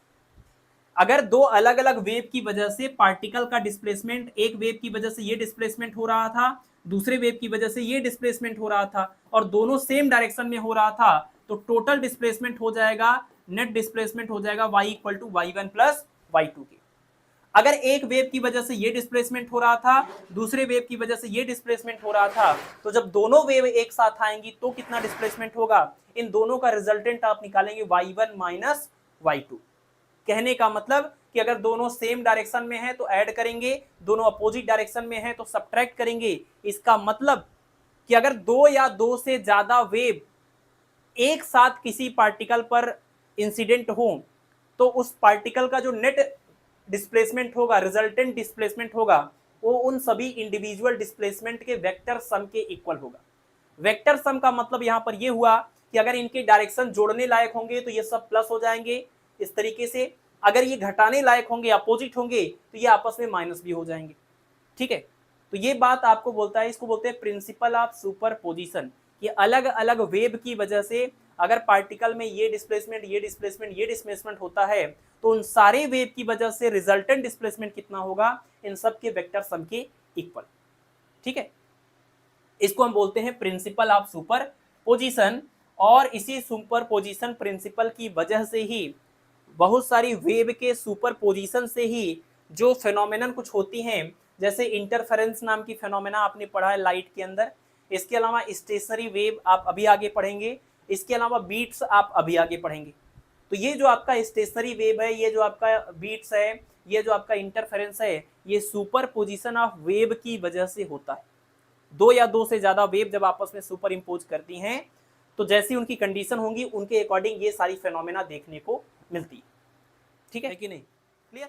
चलिए बाउंडेड मीडियम की बात कर लें। बाउंडेड मीडियम का मतलब कि ऐसा मीडियम जिसकी बाउंड्री फिक्स हो जाए, जो एक फिक्स बाउंड्री से एकदम सेपरेट हो गया कि हाँ अब यहीं तक ही आपका मीडियम है, इसको हम लोग बाउंडेड मीडियम बोलेंगे। जैसे आपने एक ये ले लिया, फ्लूट ले लिया, इस फ्लूट में आपका ये यहाँ से लेकर के यहाँ तक का जो एयर है वो बाकी के मीडियम से अलग हो गया, तो ये एक तरह से आपका बाउंडेड मीडियम बोला जाएगा।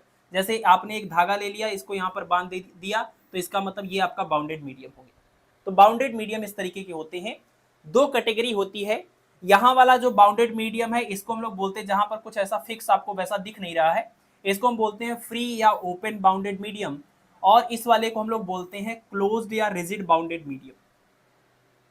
दो तरह के बाउंडेड मीडियम होते हैं, क्लोज्ड या रिजिड बाउंडेड मीडियम और फ्री या open bounded medium. Rigid bounded medium की एक खास बात होती है कि अगर कोई वेव किसी रिजिड मीडियम से टकरा करके वापस आएगी तो जाने वाली वेव, इंसिडेंट वेव और रिफ्लेक्टेड वेव में पाई का या 180 डिग्री का फेज डिफरेंस होता है। अगर कोई वेव कहीं पर जाए और सामने किसी बाउंड्री से टकरा करके रिफ्लेक्ट होकर के वो वेव वापस आए, तो हम ये बता सकते हैं उस वेव को देख करके कि वहां की जो बाउंड्री थी वो बाउंड्री रिजिड बाउंड्री थी या फिर फ्री बाउंड्री थी। अगर वापस आने वाली वेव और जाने वाली वेव में पाई का फेज डिफरेंस है तो इसका मतलब जो बाउंड्री थी वो रिजिड बाउंड्री थी, और अगर दोनों सेम फेज में हैं इसका मतलब कि वो फ्री बाउंड्री थी। ठीक है, जैसे यहां पर आप एग्जांपल देखिए, मान लीजिए ये एक प्रोग्रेसिव वेव का इक्वेशन है, y = a sin omega t minus K x. आप ध्यान दीजिएगा, ये माइनस तब यूज होता है जब वेव आपका पॉजिटिव x डायरेक्शन में जाता है तब। अगर ये पॉजिटिव है और ये निगेटिव है, इसका मतलब कि पॉजिटिव x डायरेक्शन में वेव जा रही है। अगर वेव जब उधर से वापस आएगी तो ये जो पॉजिटिव है, ये जो निगेटिव है, उसका क्या हो जाएगा, ये गलत हो गया, यहाँ पर पॉजिटिव रहेगा। क्या हो जाएगा, पॉजिटिव हो जाएगा। पॉजिटिव x डायरेक्शन में जाने वाली वेव में यहाँ निगेटिव होता है, और निगेटिव x डायरेक्शन में जाने वाली वेव, अब निगेटिव मतलब उल्टा हो रहा है तो यहाँ माइनस x करेंगे, माइनस माइनस हो जाएगा क्या, प्लस।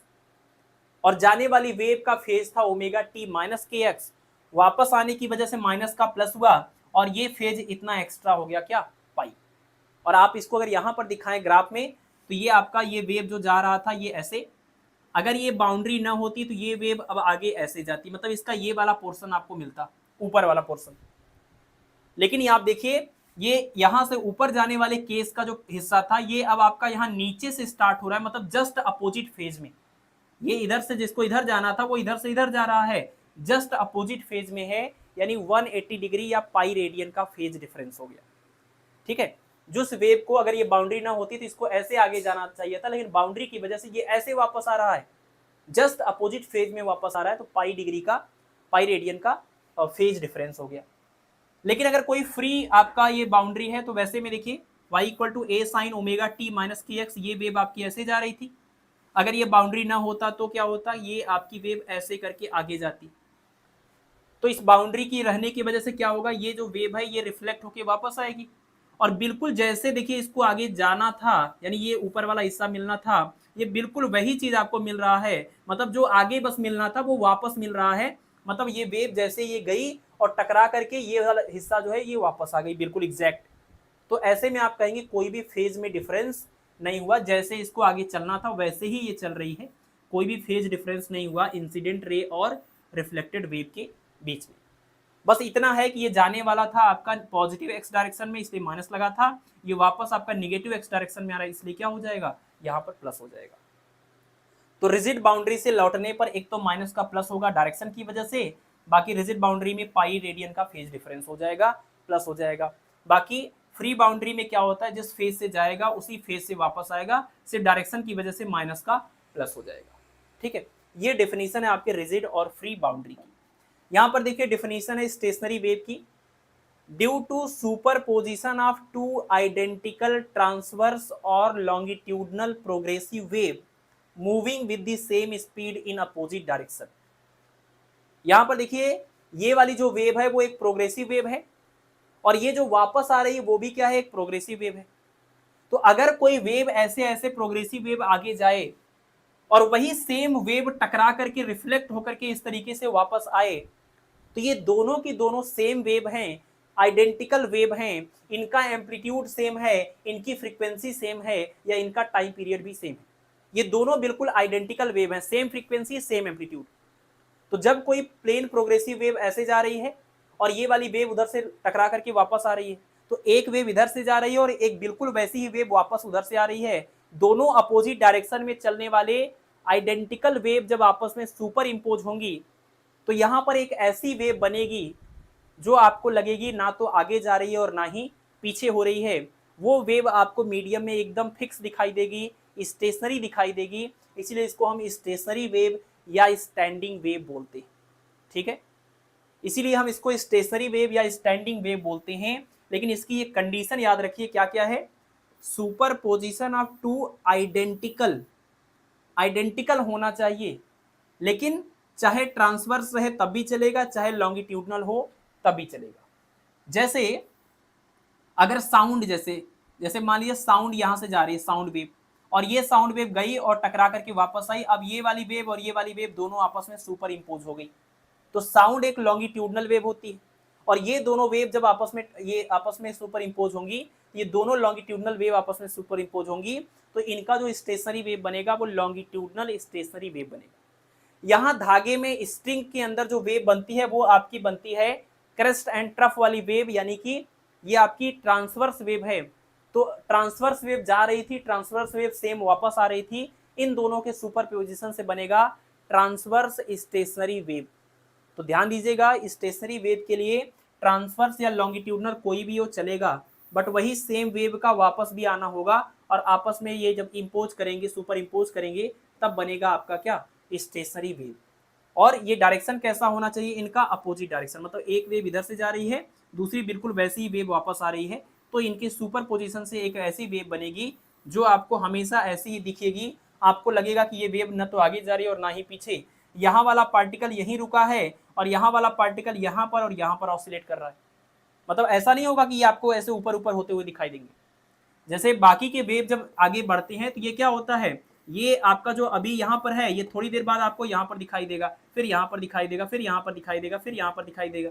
मतलब ये ऐसे ऐसे ऑसिलेट या वाइब्रेट करता हुआ दिखाई देता है, वो प्रोग्रेसिव वेव हुआ। लेकिन जब ये दोनों आपस में सुपर इंपोज होते हैं तो ऐसी वेव आपको दिखाई देगी जो आपको लगेगी ये बिल्कुल स्टेशनरी है, ये ऑसिलेट ही नहीं कर रही है, ये यहाँ पर फिक्स है और ये लोग अपने एक्सट्रीम पोजीशन पर यहाँ फिक्स है। इसको हम लोग स्टेशनरी वेव बोलते हैं। और अगर आपने सोनोमीटर वगैरह के एक्सपेरिमेंट किए होंगे तो आपने देखा होगा इस चीज़ को अपनी आंखों से। ठीक है, अच्छा यहाँ पर जैसे आपने पीछे प्रोग्रेसिव वेव का इक्वेशन देखा, वैसे ही यहाँ पर आपको स्टेशनरी वेव का भी इक्वेशन याद करना होगा। और इसमें क्या याद करना होगा, वहाँ तो ये बस ठीक थी, y = a sin omega t minus K x, अगर वो पॉजिटिव एक्स डायरेक्शन में वेव जा रही है तब। अगली बार k और ओमेगा इन दोनों का एक्सप्रेशन रख करके 2 को बाहर निकाल लेंगे, अगली बार लैम्डा से दोनों को मल्टीप्लाई डिवाइड कर लेंगे, तो तीनों इक्वेशन आपका यहाँ से बन जाए।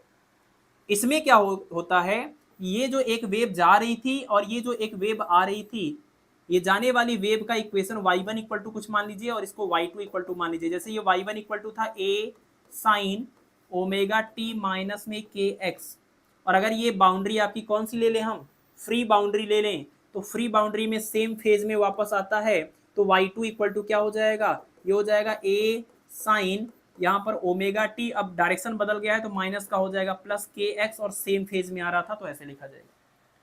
तो अगर फ्री बाउंड्री है तो इंसिडेंट वेव का इक्वेशन और रिफ्लेक्टेड वेव का इक्वेशन, इन दोनों में प्रिंसिपल ऑफ सुपरपोजिशन हम लगाएंगे।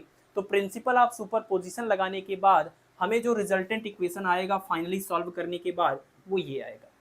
यानी फ्री बाउंड्री से रिफ्लेक्शन के बाद अगर सुपरपोजिशन हुआ है, स्टेशनरी वेव बना है, तो ये उसका इक्वेशन होगा y is equal to 2a cos kx और साइन ओमेगा टी।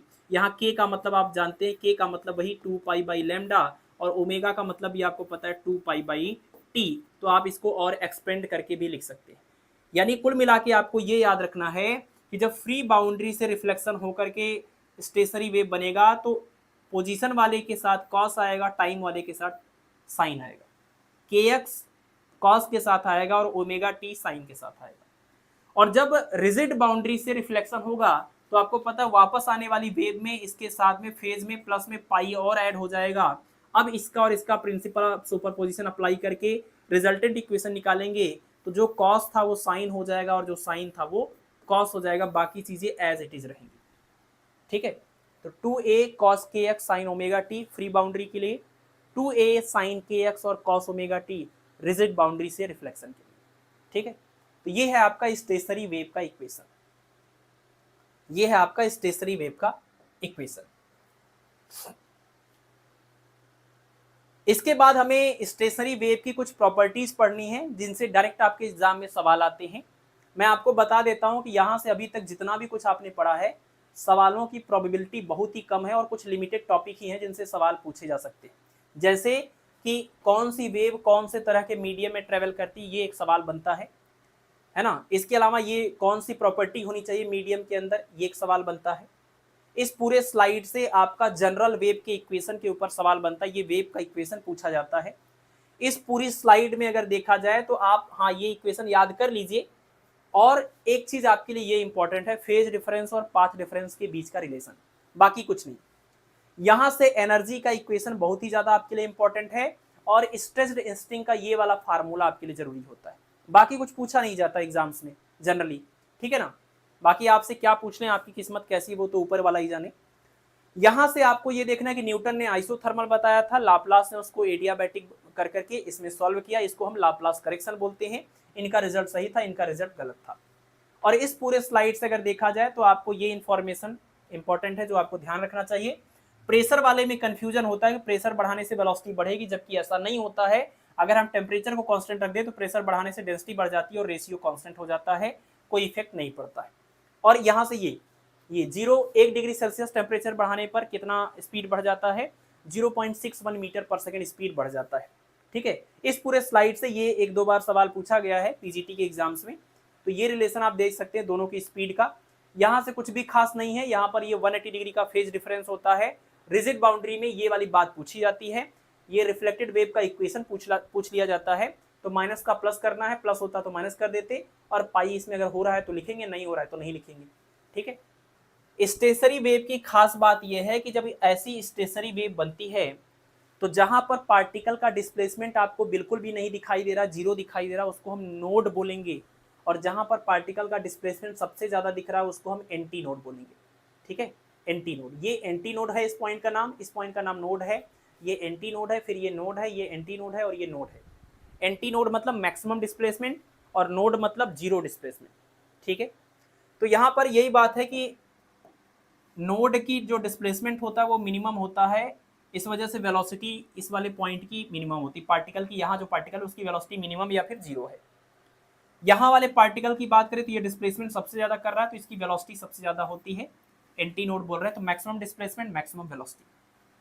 ये सवाल बहुत फेमस है, प्रेशर और डेंसिटी में सबसे ज्यादा चेंज कहाँ पर होता है, तो नोड वाले पॉइंट पर। नोड वाले पॉइंट पर जब ये वेव ऐसे आगे जा रही थी, इस वेव के प्रोपागेशन से नोड वाले पॉइंट पर प्रेशर और डेंसिटी में सबसे ज्यादा चेंज होता है। प्रेशर और डेंसिटी में सबसे ज्यादा चेंज कहां पर, नोड पर, और सबसे कम चेंज कहां, एंटी नोड पर। सबसे कम चेंज प्रेशर का यहां पर होता है, डेंसिटी का, और सबसे ज्यादा चेंज यहां पर होता है। आप देख रहे हैं यहां पर पार्टिकल का एम्पलीट्यूड मैक्सिमम है और यहां पर पार्टिकल का एम्पलीट्यूड क्या है, मिनिमम है। और आपने पीछे एक फार्मूला देखा एनर्जी का, आपको ये बात पता भी होगी कि इंटेंसिटी या एनर्जी प्रोपोर्शनल टू एम्पलीट्यूड का स्क्वायर होता है ना। एनर्जी या इंटेंसिटी एम्पलीट्यूड के स्क्वायर के डायरेक्टली प्रोपोर्शनल होती है। यहां पर अगर एम्पलीट्यूड मिनिमम है तो इसका मतलब यहां पर पार्टिकल की, इस पार्टिकल की वेलोसिटी मिनिमम होगी। यहां वाले पार्टिकल की का एम्पलीट्यूड मैक्सिमम है, इसका मतलब इस वाले पार्टिकल की एनर्जी भी मैक्सिमम होगी। आप ध्यान दीजिएगा कि ये सारी बातें जो हम यहाँ पर लिख रहे हैं वो इस बेसिस पर कि बाकी के पीजीटी एग्जाम में इन सेक्शन से क्या क्या सवाल पूछे गए थे, उन सवालों के अंदर जो रीजन था, जो कारण था, वो चीज हम आपको यहाँ पर लिखा रहे हैं। बुक्स में आप ऐसे नहीं पा जाएंगे कि बुक्स में ऐसे लिखा होगा कि यहाँ एम्पलीट्यूड मैक्सिमम है तो एनर्जी मैक्सिमम। सिर्फ और सिर्फ आपको ये वाली लाइन मिलेगी मुश्किल से, ठीक है। तो ऐसी ये सारी बातें भी पूछी जाती है एग्जाम में। तो एग्जाम में जो पूछी गई हैं, जो भी मैंने अभी तक कराया है जिस तरह की चीजों को, उनके बेसिस पर ये सारी बातें, उनका कंक्लूजन है ये, ठीक है। तो आपको डायरेक्ट सवालों में ये प्रॉब्लम्स मिलेंगी। तो नोड वाले पॉइंट पर क्या हुआ, नोड वाले पॉइंट पर प्रेशर और डेंसिटी में चेंज हो गया मैक्सिमम, एम्पलीट्यूड हुआ मिनिमम, इसलिए एनर्जी हो जाएगी मिनिमम, ठीक है, इसलिए वेलोसिटी हो जाएगी मिनिमम। एंटी नोड पर क्या हुआ, प्रेशर और डेंसिटी में चेंज सबसे कम हो रहा है, बाकी एम्पलीट्यूड मैक्सिमम है तो एनर्जी मैक्सिमम हो जाएगा और वेलोसिटी भी मैक्सिमम हो जाएगी। किसी भी नोड और एंटी नोड के बीच का जो डिस्टेंस होगा वो λ/4 होगा। एक नोड के बाद जस्ट एक एंटी नोड होता है, एक नोड के बाद जस्ट एक एंटी नोड होता है। दो नोड लगातार नहीं हो सकते और दो एंटी नोड भी लगातार नहीं हो सकते। अगर ये नोड है तो इसके बाद एंटी नोड बनेगा, और अगर ये एंटी नोड है तो इसके बाद नोड बनेगा, अगर ये नोड है तो इसके बाद एंटी नोड बनेगा। अल्टरनेट नोड और एंटी नोड बनते हैं। और किसी भी एक नोड और एक एंटी नोड के बीच का ये जो डिस्टेंस होता है ये λ/4 होता है। किसी भी एंटी नोड और नोड के बीच का डिस्टेंस λ/4 होता है। तो आप देखिए अगर ये λ/4 हुआ, ये भी λ/4 हुआ, तो इस दो लगातार एंटी नोड के बीच का कितना हुआ, λ/4 प्लस λ/4, 2 λ/4 यानी λ/2। तो आप कह सकते हैं दो लगातार, अगर नोड की बात करें, लगातार होते नहीं, बीच में एंटी नोड रहेगा, बट दो लगातार नोड की बात करें या दो लगातार एंटी नोड की बात करें तो इनके बीच का डिस्टेंस λ/2 है। न्यूमेरिकल में आपको इनकी जरूरत पड़ेगी, ठीक है ना, न्यूमेरिकल में आपको इनकी जरूरत पड़ेगी। एक और बात की जरूरत पड़ेगी कि जितने भी आपके ओपन एंड होंगे, जितने भी आपके ओपन एंड होंगे या फ्री बाउंड्री होगी, वहां पर बनता है एंटी नोड, क्योंकि वहां पार्टिकल के ऑसिलेशन का मौका मिलता है। लेकिन जितने भी आपके क्लोज्ड एंड होंगे, जितनी भी आपकी रिजिड बाउंड्री होगी, वहां पर आपका बनता है नोड, क्योंकि पार्टिकल को ऑसिलेट करने की वहां पर स्वतंत्रता नहीं मिलेगी। जैसे अगर हम ये एक ऑर्गन पाइप या कुछ भी ले लीजिए, सिलेंडर बोल दीजिए, पाइप बोल दीजिए, जैसे यहां पर ये देखिए ओपन एंड है और ये आपका क्लोज्ड एंड है, तो इस ओपन एंड पर बनेगा आपका एंटी नोड और इस वाले क्लोज्ड वाले एंड पर आपका बनेगा नोड। तो जब भी आप यहाँ पर वाइब्रेशन कराएंगे तो आप ऐसा ही डायग्राम बनाएंगे कि यहाँ पर आपको एंटी नोड दिखाना है और यहाँ पर नोड दिखाना है। तो फर्स्ट मोड ऑफ वाइब्रेशन में ऐसा दिखाते हैं, जब सबसे हल्के से फूकेंगे तो यहाँ ऐसा बनेगा एंटी नोड और यहाँ पर बनेगा नोड। अगर सेकेंड मोड ऑफ वाइब्रेशन की बात होगी तब भी यहाँ पर एंटी नोड और यहाँ पर नोड, लेकिन तब ये ऐसे आकर के इस तरीके से ये ऐसे बन जाएगा। अभी भी यहाँ पर नोड बना और यहाँ पर क्या बना, एंटी नोड बना। तो ओपन एंड पर, फ्री एंड पर हमेशा एंटी नोड बनेगा, वाइब्रेशन पॉसिबल है, जबकि क्लोज्ड एंड के ऊपर नोड बनेगा, वाइब्रेशन पॉसिबल नहीं है। ये दोनों जो लाइनें हैं लास्ट वाली, ये न्यूमेरिकल में यूज होती है ना। और ये इन सारी बातों, ये तो प्रॉपर्टी है, इनके ऊपर सीधा डायरेक्ट ऐसा ही सवाल आएगा, तो आपको ये आंसर उसका याद होना चाहिए, ठीक। चलिए नेक्स्ट है, देखिए इसमें क्या है कि बहुत कुछ नॉमेनक्लेचर है। नोट का मतलब होता है कई सारी फ्रीक्वेंसी मिक्स कर दिया जाए तो उसको नोट बोलते हैं। अगर सिंगल टाइप की फ्रीक्वेंसी है, सिंगल फ्रीक्वेंसी नहीं, सिंगल टाइप की फ्रीक्वेंसी है, मतलब एक फ्रीक्वेंसी हो उसका इंटीग्रल मल्टीपल हो, इस पूरे कॉम्बिनेशन को हम लोग बोलते हैं क्या, टोन। तो नोट और टोन में ध्यान रखिएगा, बहुत सारी अलग अलग टाइप की फ्रीक्वेंसी अगर है तो वो नोट है, और एक ही टाइप की फ्रीक्वेंसी या उसका इंटीग्रल मल्टीपल है तो वो आपका टोन बोला जाएगा। जैसे अच्छा, ये जो टोन होता है उसमें तीन कैटेगरी आएगी, फंडामेंटल टोन, ओवरटोन और हार्मोनिक्स। ये जो सिंगल टाइप की फ्रीक्वेंसी होती है उसमें ये तीन नाम जरूरी है, फंडामेंटल टोन, ओवरटोन और क्या, हार्मोनिक्स।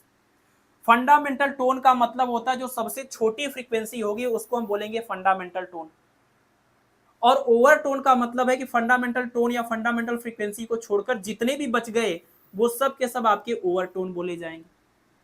और हार्मोनिक्स का मतलब क्या, कि आपका ये जो ओवरटोन है ये फंडामेंटल फ्रीक्वेंसी का कितने गुना है, एक गुना है कि दो गुना है कि तीन गुना है, वही इसका क्या नाम हो जाएगा, वही हार्मोनिक्स हो जाएगा, मल्टीप्लायर ऑफ मिनिमम फ्रीक्वेंसी।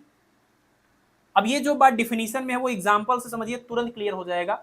जैसे आप देखिए 5, 10, 15, 20, 25, 30, 35, पहली बात तो आपको जितनी भी यहाँ फ्रीक्वेंसी दिख रही हैं वो एक फ्रीक्वेंसी का इंटीग्रल मल्टीपल दिख रही होंगी। इसका मतलब ये पूरा का पूरा नोट नहीं है, ये पूरा का पूरा टोन है। अगर इसी में कहीं पर हम लिख देते 21, अब ये 21 तो 5 के साथ कहीं कनेक्ट ही नहीं हो रहा है, इसका मतलब अब ये क्या हो जाता, आपका नोट हो जाता। यानी ये दो तरह की फ्रीक्वेंसी हो गई, ये पूरी एक तरह की फ्रीक्वेंसी और ये अलग टाइप की फ्रीक्वेंसी, ये नहीं है इसका हिस्सा। तो ये पूरा आपका नोट था, इसको आपने हटा दिया, अब ये सब एक टाइप की फ्रीक्वेंसी हो गई, एक इंटीग्रल मल्टीपल के फॉर्म में हो गई, इनको हम लोग बोलेंगे क्या, टोन है ये पूरा टोन है। और इस टोन में जो मिनिमम फ्रीक्वेंसी होता है उसको हम फंडामेंटल टोन बोलते हैं, मिनिमम फ्रीक्वेंसी को हम फंडामेंटल टोन या फंडामेंटल फ्रीक्वेंसी बोलते हैं। और इसके बाद जितने बच जाते हैं उनको हम लोग ओवरटोन बोलते हैं, इसको छोड़कर जितने बच गए ये ओवरटोन हो गए।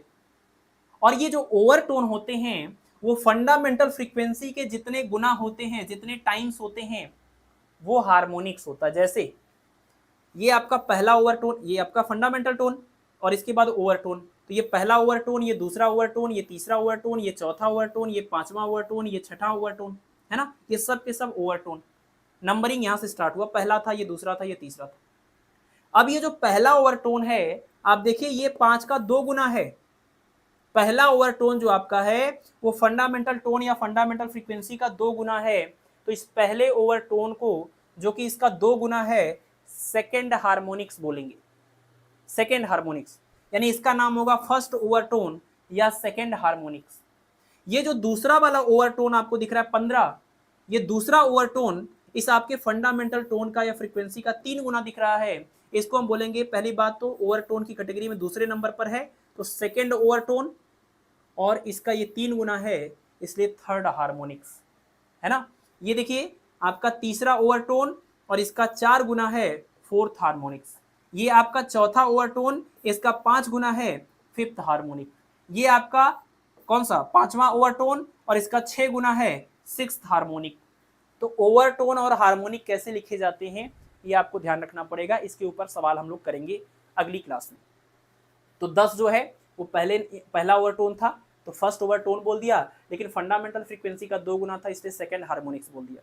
ये आपका दूसरा ओवरटोन था लेकिन फंडामेंटल का 3 गुना था इसलिए थर्ड हार्मोनिक्स बोल दिया। ठीक है, एग्जाम्पल से ये ज्यादा अच्छे से क्लियर हो जाएगा। ऑर्गन पाइप क्या होता है कि एक सिलेंड्रिकल पाइप होता है, जैसे ये पाइप हो गया, इसी को ऑर्गन पाइप बोलते हैं। अगर एक साइड खुला हुआ है तो इसका नाम होगा, एक साइड बंद है और एक साइड खुला हुआ है तो इसको हम क्लोज्ड ऑर्गन पाइप बोलते हैं। जब दोनों साइड से खुला होता है तो इसको हम ओपन ऑर्गन पाइप बोलते हैं। यानी दोनों साइड से बंद नहीं करना है, बस एक साइड से बंद है तो क्लोज्ड है और एक साइड से भी बंद नहीं है तो ओपन है। दोनों साइड से बंद नहीं करना है आपको, क्योंकि आप उसमें एयर कॉलम का वाइब्रेशन कैसे कराएंगे। ठीक है, तो ये अगर आपका इधर क्लोज्ड है और इधर ओपन है तो ये क्लोज्ड ऑर्गन पाइप, और दोनों साइड ओपन है तो इसको ओपन ऑर्गन पाइप बोलते हैं। और हमें इसी क्लोज्ड और ओपन ऑर्गन पाइप के मोड ऑफ वाइब्रेशन को पढ़ना है। ये देखिए हमारे पास है एक क्लोज्ड ऑर्गन पाइप, क्योंकि इस साइड से क्लोज है। ये क्या है, क्लोज्ड ऑर्गन पाइप। इस क्लोज्ड ऑर्गन पाइप में हम फूंक मारेंगे, जब हल्का सा ब्लो करेंगे तो इसमें जो एयर है, एयर कॉलम उसको बोलते हैं, वो वाइब्रेट करने लगेगा। तो एयर कॉलम के वाइब्रेशन की अगर हम फ्रीक्वेंसी को कैलकुलेट करने की बात करें तो उसमें बहुत सारी पॉसिबिलिटीज है।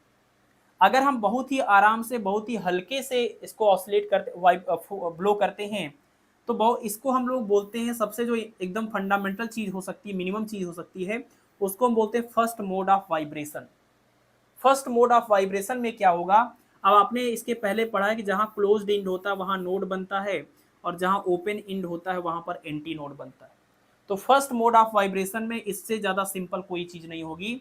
आपका जो स्टेशनरी वेव बनेगा उसका यहाँ एंटी नोड रहेगा और यहाँ पर क्या रहेगा, नोड रहेगा। ये फर्स्ट मोड ऑफ वाइब्रेशन। अगर थोड़ा और तेजी से फूकेंगे तो सेकेंड मोड ऑफ वाइब्रेशन हो जाएगा, और सेकेंड मोड ऑफ वाइब्रेशन में ये पॉसिबिलिटी दिखेगी, यहाँ पर तो हमेशा आपको नोड बनाना है क्लोज वाले इंड पर, ओपन वाले इंड पर एंटी नोड बनाना है। सबसे सिंपलेस्ट केस यही हो सकता था। अब इससे ज्यादा जो हो सकता है वो यही हो सकता है कि इसके और इसके बीच में भी यहाँ पर एक बार नोड बने, तो ये नोड था, ये एंटी नोड हो गया, ये नोड हो गया और ये एंटी नोड हो गया, है ना। यानी इसमें आधा लूप बना था, इसमें एक लूप और एक बार फिर आधा लूप बन जाएगा, ठीक है ना। इसको बोलेंगे सेकेंड मोड ऑफ वाइब्रेशन। और जब थोड़ा और तेज करेंगे तो यही सेम चीज एक बार और रिपीट हो जाएगी, इसको बोलेंगे थर्ड मोड ऑफ वाइब्रेशन। तो फर्स्ट मोड ऑफ वाइब्रेशन, एक लूप दिख रहा है, कंप्लीट भले नहीं है, एक लूप दिख रहा है, इसमें 2 दिख रहा है सेकेंड मोड ऑफ वाइब्रेशन, इसमें 3 दिख रहा है, तो थर्ड मोड ऑफ वाइब्रेशन। तो फर्स्ट मोड ऑफ वाइब्रेशन में फ्रीक्वेंसी अगर कैलकुलेट करनी है तो आप जरा देखिए इसका तरीका क्या है। अगर ये तरीका समझ में आ गया तो सब आ जाएगा, ये भी और इसके आगे वाली स्लाइड का भी। आपको पता है एक नोड और इसके जस्ट एक बगल वाला जो एंटी नोड होता है, इसके बीच का डिस्टेंस λ/4 होता है, अभी अभी आपने पीछे पढ़ा। तो इसका मतलब यहां से यहां तक की लेंथ अगर हम वेवलेंथ के हिसाब से लिखें तो λ/4 हमें लिखना चाहिए, जबकि इस ऑर्गन पाइप की लेंथ को हमने स्मॉल एल बोला है। तो क्या हम बोल सकते हैं कि small L length equal to λ/4? तो हमने वही लिखा है, स्मॉल एल इक्वल टू λ/4। तो यहाँ से लैम्डा इक्वल टू हो जाएगा 4 इंटू एल, और फ्रीक्वेंसी का फार्मूला देखिए v बराबर होता है n इंटू में लैम्डा, तो n इक्वल टू हो जाएगा v अपान में लैम्डा। मतलब फ्रीक्वेंसी इक्वल टू हो जाएगा स्पीड अपान में वेवलेंथ, और स्पीड v की जगह पर v रखना है, वेव की स्पीड, साउंड की स्पीड, और लैम्डा की जगह पर हमें क्या लिखना है, ये 4l। तो आपको मिलेगा n equal to v upon 4l। और ये सबसे सिंपलेस्ट केस है, सबसे मिनिमम पॉसिबल फ्रीक्वेंसी है, और इसीलिए हम इसको बोल रहे हैं फंडामेंटल फ्रीक्वेंसी या फंडामेंटल टोन, ठीक है। तो आपको ये याद रखना पड़ेगा कि क्लोज्ड ऑर्गन पाइप में फंडामेंटल फ्रीक्वेंसी का फार्मूला v अपान 4l होता है। क्लोज्ड ऑर्गन पाइप में फंडामेंटल फ्रीक्वेंसी का फार्मूला v अपान 4l होता है। अगर इसी में हम सेकेंड मोड ऑफ वाइब्रेशन की बात करें, थोड़ा तेज से फूंक मारें, अब देखिए क्या होगा, पाइप वही है, लेंथ उतना ही है, लेकिन अब देखिए node anti node, node anti node, node anti node, और एक नोड एंटी नोड के बीच का डिस्टेंस λ/4। अब तो यहाँ 3 पेयर बन गया, नोड एंटी नोड का 3 पेयर बन गया, तो 3 λ/4 डिस्टेंस बोलेंगे इसको। यानी अब जो वेवलेंथ होगी वो पहले से कम हो गई, इसीलिए ये पूरी डिस्टेंस का नाम है 3 λ/4। तो 3 λ/4 जो लेंथ है वो l के ही बराबर है, तो l इक्वल टू 3 λ/4 होगा। यहाँ से आप लैम्डा निकालेंगे 4l अपान 3, और आप फ्रीक्वेंसी निकालेंगे v अपान लैम्डा से, और सेकेंड मोड था इसलिए यहाँ सिंबल 2 ले लिया, और लैम्डा की जगह पर आप जब ये रखेंगे और इसको ये ऊपर ले जाएंगे तो 3 times v upon 4l। v upon 4l का मतलब था फंडामेंटल फ्रीक्वेंसी, तो उसी का ये 3 गुना हो गया, n2 equal to 3n1।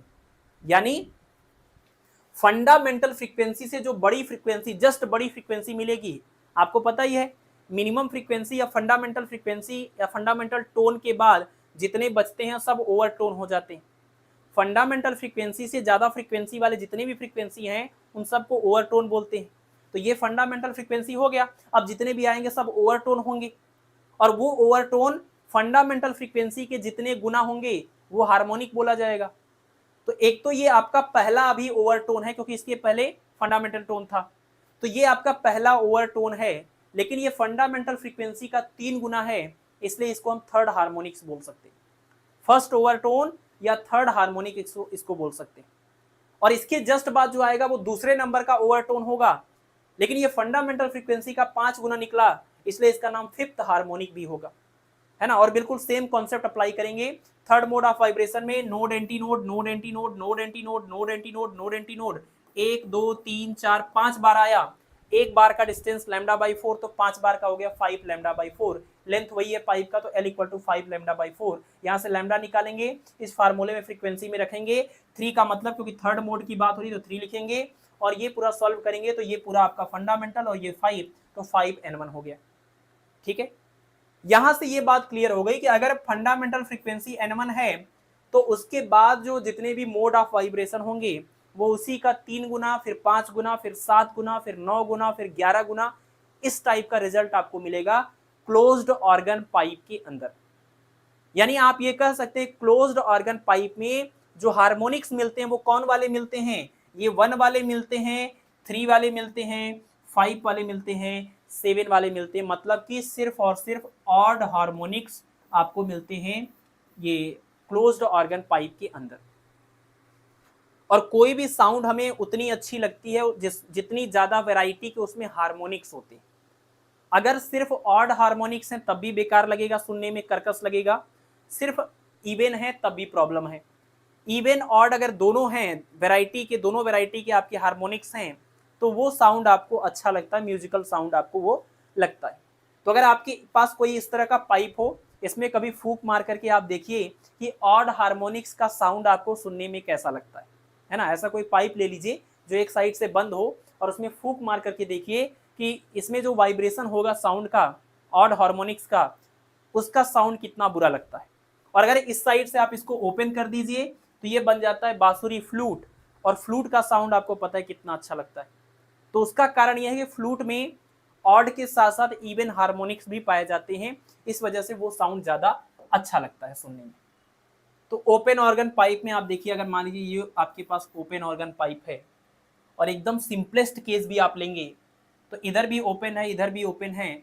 Open and पर हमेशा एंटी नोड ही बनेगा, और आप यदि 2 एंटी नोड कभी लगातार हो नहीं सकते तो बीच में नोड बनाना भी पड़ेगा। तो ये पॉसिबिलिटी है कि आपको इस तरीके का इसका ये वाइब्रेशन दिखाना पड़ेगा, है ना। तो node anti node, node anti node, एक बार ये एक बार ये, 2 बार हो गया। एक नोड एंटी नोड के बीच का डिस्टेंस λ/4, तो 2 बार हो गया, तो 2 λ/4, और 2 λ/4 का मतलब हुआ क्या, λ/2, और इसकी लेंथ को बोल देते हैं l। तो l इक्वल टू λ/2, तो λ इक्वल टू 2l। फ्रीक्वेंसी निकालेंगे तो v/2l आएगा। तो आपको अब यहाँ से ये इंपॉर्टेंट रिजल्ट याद रखना है कि ओपन ऑर्गन पाइप की जो फंडामेंटल फ्रीक्वेंसी आती है वो v/2l है, लेकिन क्लोज्ड ऑर्गन पाइप की जो फंडामेंटल फ्रीक्वेंसी थी वो v/4l थी। यही दोनों के ऊपर बहुत सवाल बन जाते हैं ढेर सारे, है ना, फंडामेंटल फ्रीक्वेंसी सिर्फ याद रखने से। तो ओपन वाले में v/2l और क्लोज्ड वाले में v/4l होता है, ये आंसर है।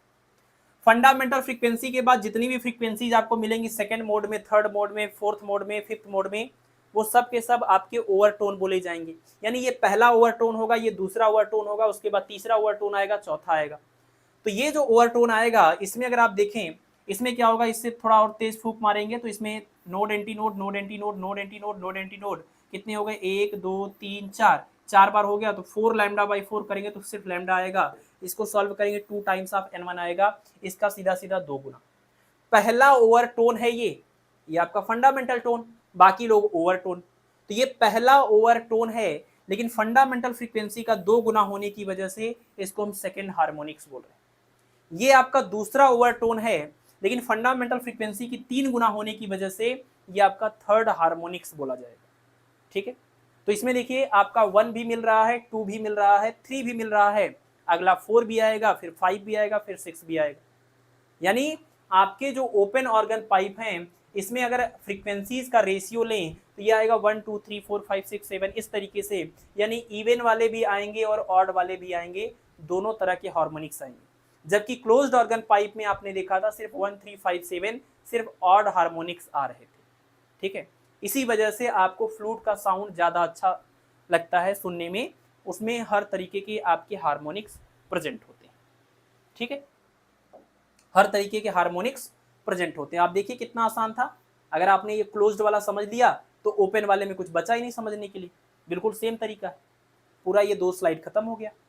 इस वाले में एक छोटी सी बात खाली अगर देख लें तो ये भी पूरा खत्म हो जाए स्लाइड, कि जो हम लोग यहाँ बोल रहे थे कि ओपन एंड के ऊपर यहाँ एंटी नोड बनता है, एक्चुअल में यहाँ नहीं बनता है, थोड़ा बाहर बनता है।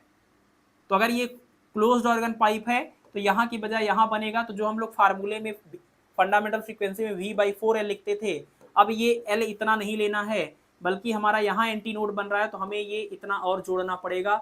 इसको स्मॉल ई से रिप्रेजेंट करते हैं, इसको इंड करेक्शन बोलते हैं। इसी को इंड करेक्शन बोलते हैं कि जो हमारा एंटी नोड ओपन वाले टर्मिनल पर बन रहा था वो एंटी नोड एकदम बाउंड्री पर न बन करके थोड़ा बाहर बनता है। इसलिए हम लेंथ जहां लिख रहे थे ये लेंथ पूरा न लिख करके हमें इस पूरे अपने एंटी नोड के अकॉर्डिंग डिस्टेंस लिखना पड़ेगा। तो इतना जो मिस्टेक हुआ है उसको भी प्लस करना पड़ेगा, है ना। तो ये हमने प्लस ई यहाँ पर कर दिया। इसी को हम इंड करेक्शन बोलते हैं, इसी लेंथ को। ओपन वाले में तो 2 बार नुकसान हो गया भाई, इधर भी ओपन है इधर भी ओपन है, तो इधर भी एंटी नोड बना, ये डिस्टेंस हो गया इंड करेक्शन, इधर भी हुआ आपका इंड करेक्शन। तो इसके फंडामेंटल फ्रीक्वेंसी का फार्मूला V/2L होता था, लेकिन इधर का भी E है और इधर का भी E है, कुल मिलाकर के 2E जोड़ना पड़ेगा लेंथ में, तो यहाँ पर 2E आ जाएगा। लॉर्ड रेले ने बोला कि अगर आपका जो ऑर्गन पाइप है उसका रेडियस स्मॉल r है, तो लगभग end correction 0.6 into R, radius के लगभग आधे के बराबर होता है, 0.6 टाइम्स के बराबर होता है। ठीक है, इसी तरीके से एक आपका इंस्ट्रूमेंट होता है जिसको हम रेजोनेंस ट्यूब बोलते हैं। तो रेजोनेंस ट्यूब के अंदर 2 बार रेजोनेंस कराया जाता है। ओपन इंड के ऊपर जो आपका एंटी नोड होता है, वो एंटी नोड की का मतलब जो बनना होता है वो आपको पता है कि थोड़ा सा ऊपर बनता है। तो रेजोनेंस ट्यूब के अंदर 2 बार रेजोनेंस कराया जाता है। मैं कंडीशन आपको अगर ऐसे दिखा दूं, एक बार ये वाले केस में फर्स्ट मोड ऑफ वाइब्रेशन में, तो यहाँ पर आपका ये स्मॉल ई हो जाएगा। एक बार आपका दूसरा सेकेंड मोड ऑफ वाइब्रेशन में ये आपका कुछ ऐसे होता है, ये वाले केस में रेजोनेंस होता है। रेजोनेंस का मतलब कि ये वाला वाइब्रेशन और जो बगल से आप ट्यूनिंग फोर्क ले जाएंगे वो वाइब्रेशन, दोनों की फ्रीक्वेंसी सेम हो जाती है, तो ये रेजोनेंस हो जाता है। तो जब यहाँ पहली बार रेजोनेंस कराते हैं तो ये लेंथ को हम L1 बोलते हैं, दूसरी बार जब रेजोनेंस कराते हैं तो ये लेंथ को हम L2 बोलते हैं, दोनों बार लेंथ चेंज हुआ है। तो यहाँ पर इंड करेक्शन का एक्सप्रेशन निकल के आता है E=L2 - 3L1/2। ये एज अ फार्मूला आप याद कर सकते हैं, कभी कभार जरूरत पड़ जाती है इसकी, अदरवाइज बहुत रेयर है ये। ठीक है, तो रेजोनेंस ट्यूब के केस में इंड करेक्शन का ये फार्मूला होगा L2 - 3L1/L2। L2 का मतलब है सेकेंड केस में सेकेंड रेजोनेंस लेंथ है, और ये आपका फर्स्ट रेजोनेंस लेंथ। ठीक है, तो आपने अभी पीछे बात करी थी एक खिंचे हुए स्ट्रिंग के बारे में। जैसे कोई सितार होता है, गिटार होता है, वायलिन होता है, उसमें एक होता है स्ट्रिंग, उसी को वाइब्रेट कराया जाता है। तो वो जो स्ट्रिंग होता है, खिंचा हुआ स्ट्रिंग आपका, इस खिंचे हुए स्ट्रिंग की अगर हम बात करें तो खिंचे हुए स्ट्रिंग में आप इसको जितना ज्यादा दबा करके वाइब्रेट करेंगे, उतनी अलग अलग फ्रीक्वेंसी से ये ऑसिलेट करेगा।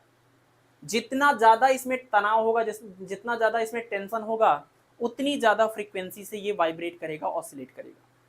तो किसी भी स्ट्रेस्ड स्ट्रिंग की फ्रीक्वेंसी का ये जनरल फार्मूला आप देख लीजिए, N=P/2L √T/m।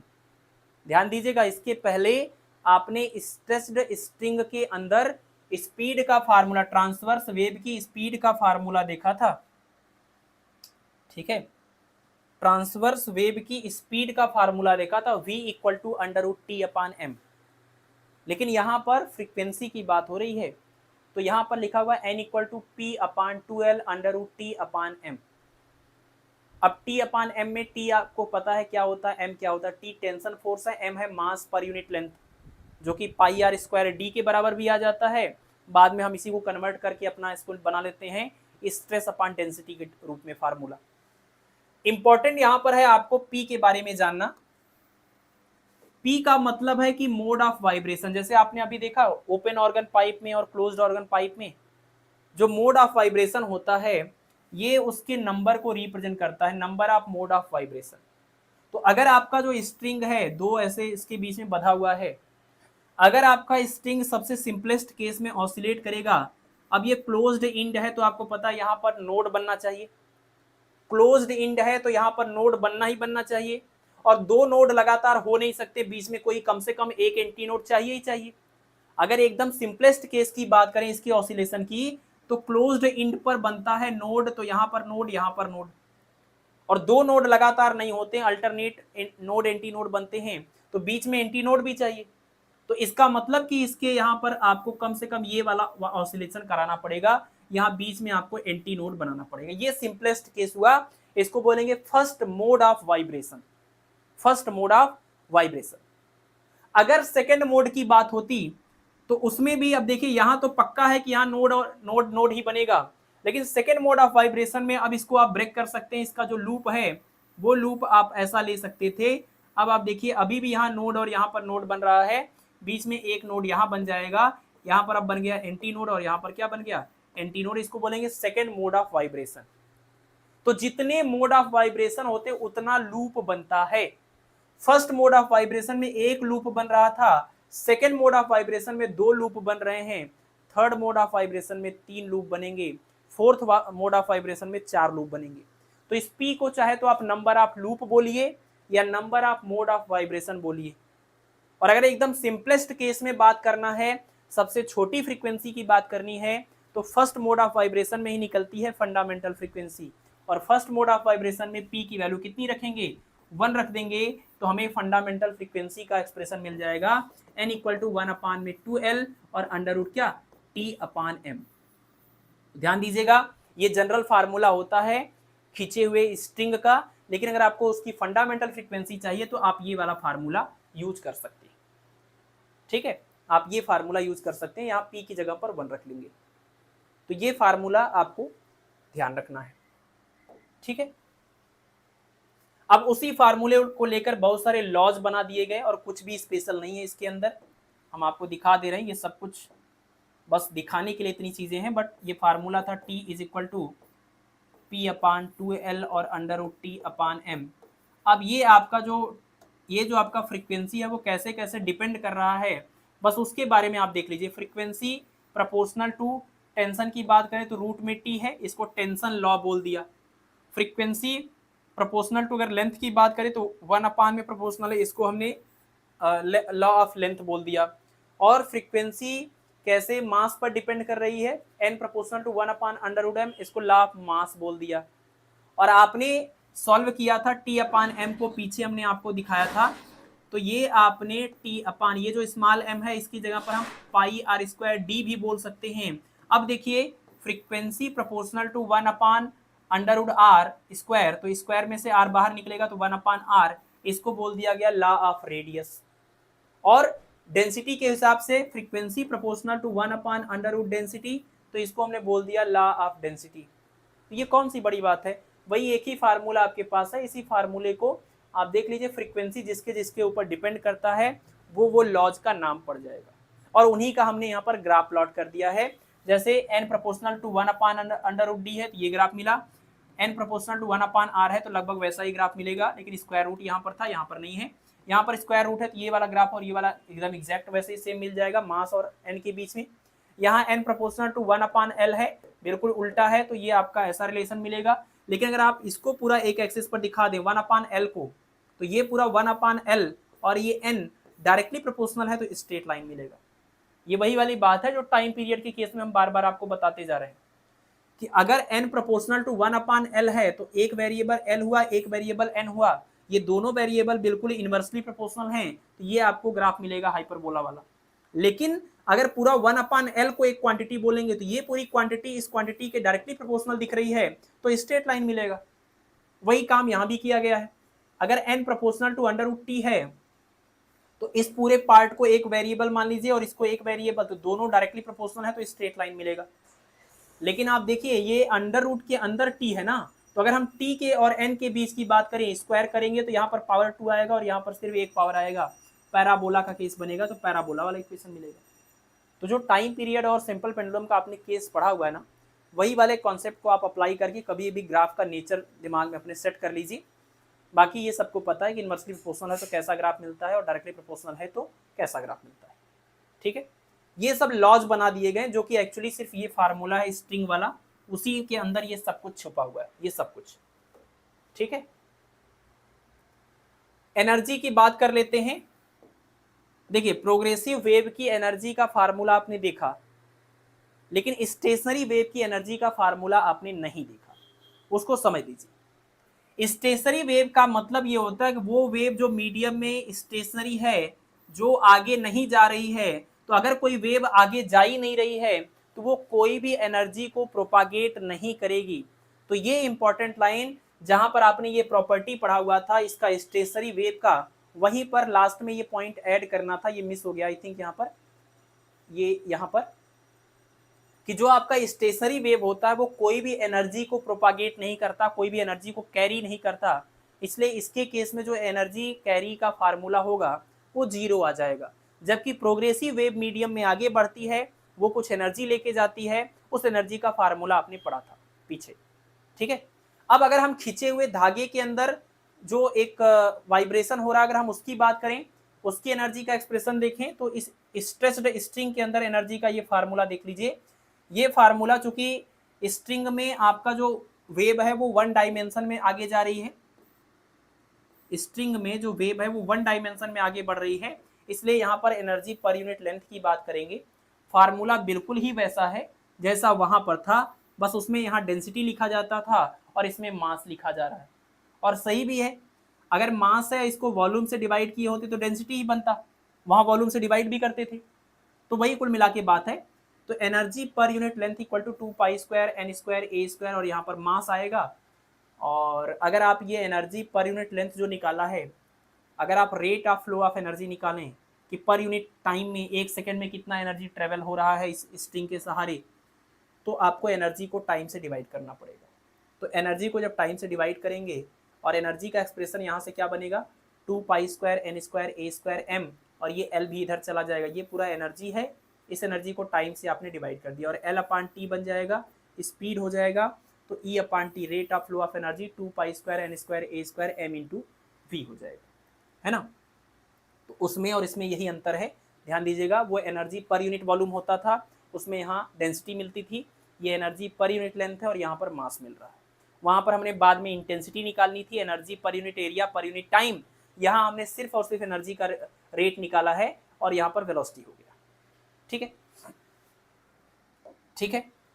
देखिए बीट्स का मतलब क्या होता है, बीट्स का मतलब होता है कि अगर दो साउंड वेव हैं और इन दोनों वेव की जो फ्रीक्वेंसी, ये दोनों वेव जो है वो सेम डायरेक्शन में ट्रेवल कर रहे हैं, दो साउंड वेव सेम डायरेक्शन में अगर ट्रेवल करें और उनका जो फ्रीक्वेंसी का डिफरेंस है वो बहुत ही स्मॉल हो, मतलब दोनों की फ्रीक्वेंसी लगभग सेम हो, एग्जैक्टली सेम नहीं होना चाहिए।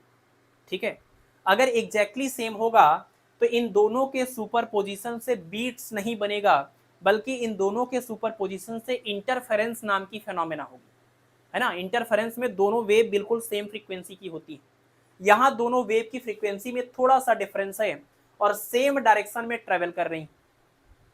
एक बात ध्यान रखिएगा, अगर दोनों वेव सेम फ्रीक्वेंसी की है और सेम डायरेक्शन में ट्रेवल करते हुए ओवरलैप करें, सुपर इम्पोज करें, तो वो इंटरफेरेंस होता है। लेकिन अगर दो वेव बिल्कुल अपोजिट डायरेक्शन में और सेम फ्रीक्वेंसी वाली वेव हैं, आइडेंटिकल वेव हैं, ये सुपर इम्पोज करें, इनसे स्टेशनरी वेव बनता है, पीछे आपने अभी अभी पढ़ा है। तो ये सवाल ऐसे बन सकता है कि अगर दोनों आइडेंटिकल वेव या दोनों सेम फ्रीक्वेंसी वाली वेव सेम डायरेक्शन में ट्रेवल करके सुपर इम्पोज करती हैं तो क्या होता है, अपोजिट डायरेक्शन में करती हैं तो क्या होता है। तो सेम डायरेक्शन में करेंगी तो वो इंटरफेरेंस, अपोजिट डायरेक्शन में अगर करती हैं तो वो स्टेशनरी वेव, और अगर दोनों डिफरेंट फ्रीक्वेंसी वाली वेव सेम डायरेक्शन में इंटरफेरेंस करेंगी तो उससे बनेगा बीट्स। आपको पता है बीट्स का दूसरा नाम है इंटरफेरेंस इन टाइम, इसको हम लोग बोलते हैं इंटरफेरेंस इन टाइम। तो इंटरफेरेंस इन टाइम इसलिए बोला जाता है क्योंकि एक ही जगह पर टाइम बदलने के साथ साथ इंटेंसिटी या एम्पलीट्यूड बदलता है।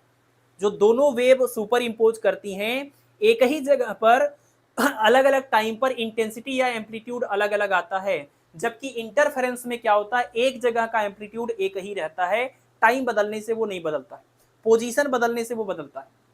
अलग अलग पोजीशन पर एम्पलीट्यूड अलग अलग रहेगा, इंटेंसिटी अलग अलग रहेगा। आपने देखा इंटरफेरेंस का ग्राफ, इंटरफेरेंस पैटर्न आप जब देखते हैं तो इंटरफेरेंस पैटर्न में आप क्या बोलते हैं कि यहाँ पर आपका बीच में ब्राइट है, फिर डार्क है, फिर ब्राइट है, फिर डार्क है।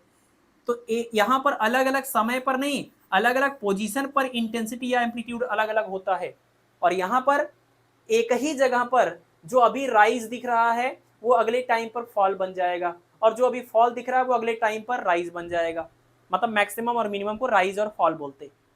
तो यहाँ पर इसीलिए इसका दूसरा नाम है इंटरफेरेंस इन टाइम, मतलब एक ही पोजीशन पर अलग अलग टाइम में इंटरफेरेंस जैसी अगर फेनोमेना दिखाई दे रही हो, मतलब अलग अलग आपको इंटेंसिटी या एम्पलीट्यूड दिखाई दे रहा हो एक ही पोजीशन पर अलग अलग टाइम पर, इसको हम लोग बोलते हैं बीट्स।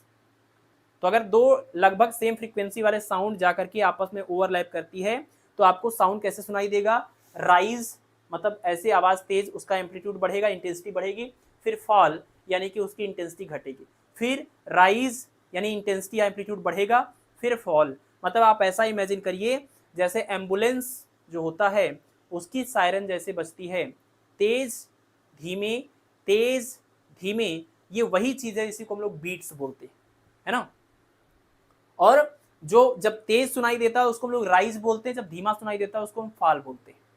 एक राइज और एक फॉल को मिलाकर बोलते हैं एक बीट कंप्लीट हो गया, वन बीट कंप्लीट हो गया, है ना। तो एक राइज और एक फॉल को मिलाकर के एक बीट बनता है। और किस किस टाइम पर आपको राइज सुनाई देगा, मतलब मैक्सिमम इंटेंसिटी सुनाई देगी, और किस किस टाइम पर आपको फॉल मिलेगा, मतलब कि आपको इंटेंसिटी या एम्पलीट्यूड मिनिमम सुनाई देगी।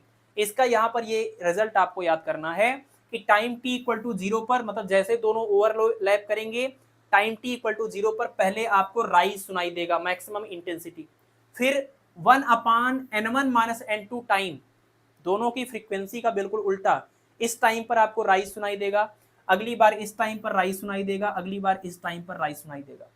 तो दो लगातार राइज सुनाई देने में कितना टाइम लगेगा, तो आप डिफरेंस किसी भी दो का कर लीजिए, आपको यही इतना नंबर मिलेगा। इसमें से इसको माइनस करेंगे तब भी आएगा, इसमें से इसको माइनस करेंगे तब भी इतना आएगा, इसमें से इसको माइनस करेंगे इतना ही आएगा। तो दो राइज के बीच का इंटरवल जो होता है वो 1/n1 - n2 होता है। फॉल का अगर इंटरवल देखें, फॉल कब कब सुनाई देता है, तो इस पर्टिकुलर टाइम पर, और ये टाइम कौन सा है, देखिए ये 0 था, ये था 1/n1 - n2, और ये उसका भी क्या है, आधा है। मतलब ये राइज था, ये राइज था, इसके बिल्कुल बीच में ये वाला फॉल था, ये राइज था, ये राइज था, इनके बिल्कुल बीच में ये वाला फॉल था, ये राइज था, ये राइज था, इनके बिल्कुल बीच में ये वाला फॉल था। मतलब राइज फिर फॉल फिर राइज फिर फॉल फिर राइज फिर फॉल फिर राइज फिर फॉल, ऐसे ये चलता है, rise fall rise fall and so on. ठीक है, एक ही जगह पर ये ग्राफ जो है वो पोजीशन का नहीं है, ये टाइम का है। एक ही जगह पर एक ही पोजीशन पर अलग अलग टाइम पर आपको राइज फॉल ऐसे सुनाई देगा। दो लगातार राइज के बीच का गैप 1/n1 - n2, दो लगातार फॉल के बीच का भी गैप करके देख लीजिए, 3 - 1 करेंगे 2 आएगा, 2 से 2 कैंसिल होगा, फिर ये मिलेगा। तो दो लगातार राइज के बीच का जितना गैप है उतना ही दो लगातार फॉल के बीच का भी गैप होता है, यानी इक्वल इंटरवल के बाद राइज और फॉल आपको सुनाई देते हैं। ठीक है, और ये जो टर्म यहाँ पर लिखा हुआ है इसी के ऊपर सवाल पूछा जाता है, इस पूरे टॉपिक से कुछ नहीं पूछा जाता, सिर्फ ये एक सवाल है, यही पूछा जाता है कि बीट्स फ्रीक्वेंसी कैलकुलेट करिए। तो बीट्स फ्रीक्वेंसी मतलब एक सेकेंड में कितना बीट बनेगा। बीट मतलब एक राइज और एक फॉल को एक बीट बोलते, तो एक सेकेंड में कितना बीट बनेगा उसको बीट्स फ्रीक्वेंसी बोलते। भाई फ्रीक्वेंसी का मतलब ही एक सेकेंड में कोई चीज कितनी बार हुई, तो एक सेकेंड में जितनी बार बीट्स बनेगा, जितनी बार राइज फॉल बनेगा, उसको हम बीट्स फ्रीक्वेंसी बोलते हैं। और ये दोनों साउंड वेव की फ्रीक्वेंसी के डिफरेंस के बराबर होता है, दोनों वेव की फ्रीक्वेंसी के डिफरेंस के बराबर होता है बीट्स फ्रीक्वेंसी। बीट्स फ्रीक्वेंसी का मतलब number of rise in 1 second या number of fall in 1 second. भाई एक राइज और एक फॉल मिला के एक बीट बनता है, तो अगर 4 बीट बना इसका मतलब 4 राइज बने 4 फॉल बने। तो वही बात बोल रहे हैं, बीट्स फ्रीक्वेंसी का मतलब number of rise in 1 second, या उतने ही फॉल भी बनेंगे तो number of fall in 1 second, या number of beats in 1 second. Beats frequency का मतलब number of beats in 1 second, और नंबर ऑफ बीट्स में जितने आपके राइज होंगे उतने ही फॉल होंगे, तो number of rise in 1 second या number of fall in 1 second is equal to n1 - n2, जो भी ज्यादा होगा उसमें से कम वाले को माइनस करेंगे। ठीक है, तो इस पूरे टॉपिक में आपको ये वाली चीज को याद रखना है। इनके सवाल हमने काफी कुछ कराए हुए हैं बहुत पहले से यूट्यूब के ऊपर, आप master batch 1.0, master batch 2.0, KVS महामैराथन को देख सकते हैं। बाकी अगर आप नहीं देख रहे हैं उन सारी लेक्चर को, आपने पेड बैच ज्वाइन किया है, तो हम अगली क्लास में इनके ऊपर वही सारे सवाल, उसी लेवल के अच्छे अच्छे सवाल कुछ यहाँ पर डिस्कस कर लेंगे, ताकि इस टॉपिक का मीनिंग आपको और अच्छे से क्लियर हो जाए। ठीक है, अगर आप वो लेक्चर्स नहीं देख रहे हैं यूट्यूब वाले, कोई बात नहीं, हम इस क्लास में अगली क्लास में इन सारे टॉपिक के ऊपर क्वेश्चंस को डिस्कस करेंगे। ठीक है, ठीक है। और ये लास्ट स्लाइड है, इसमें देख लीजिए, एक सिंपल सा फार्मूला है कि अगर कोई मोनोक्रोमेटिक वेव है, मोनोक्रोमेटिक वेव मतलब सिंगल फ्रीक्वेंसी वाली वेव, अगर कोई मोनोक्रोमेटिक सिंगल फ्रीक्वेंसी वाली वेव है, तो उस वेव की जो स्पीड होती है उसको हम वेव वेलोसिटी या फिर फेज वेलोसिटी बोलते हैं।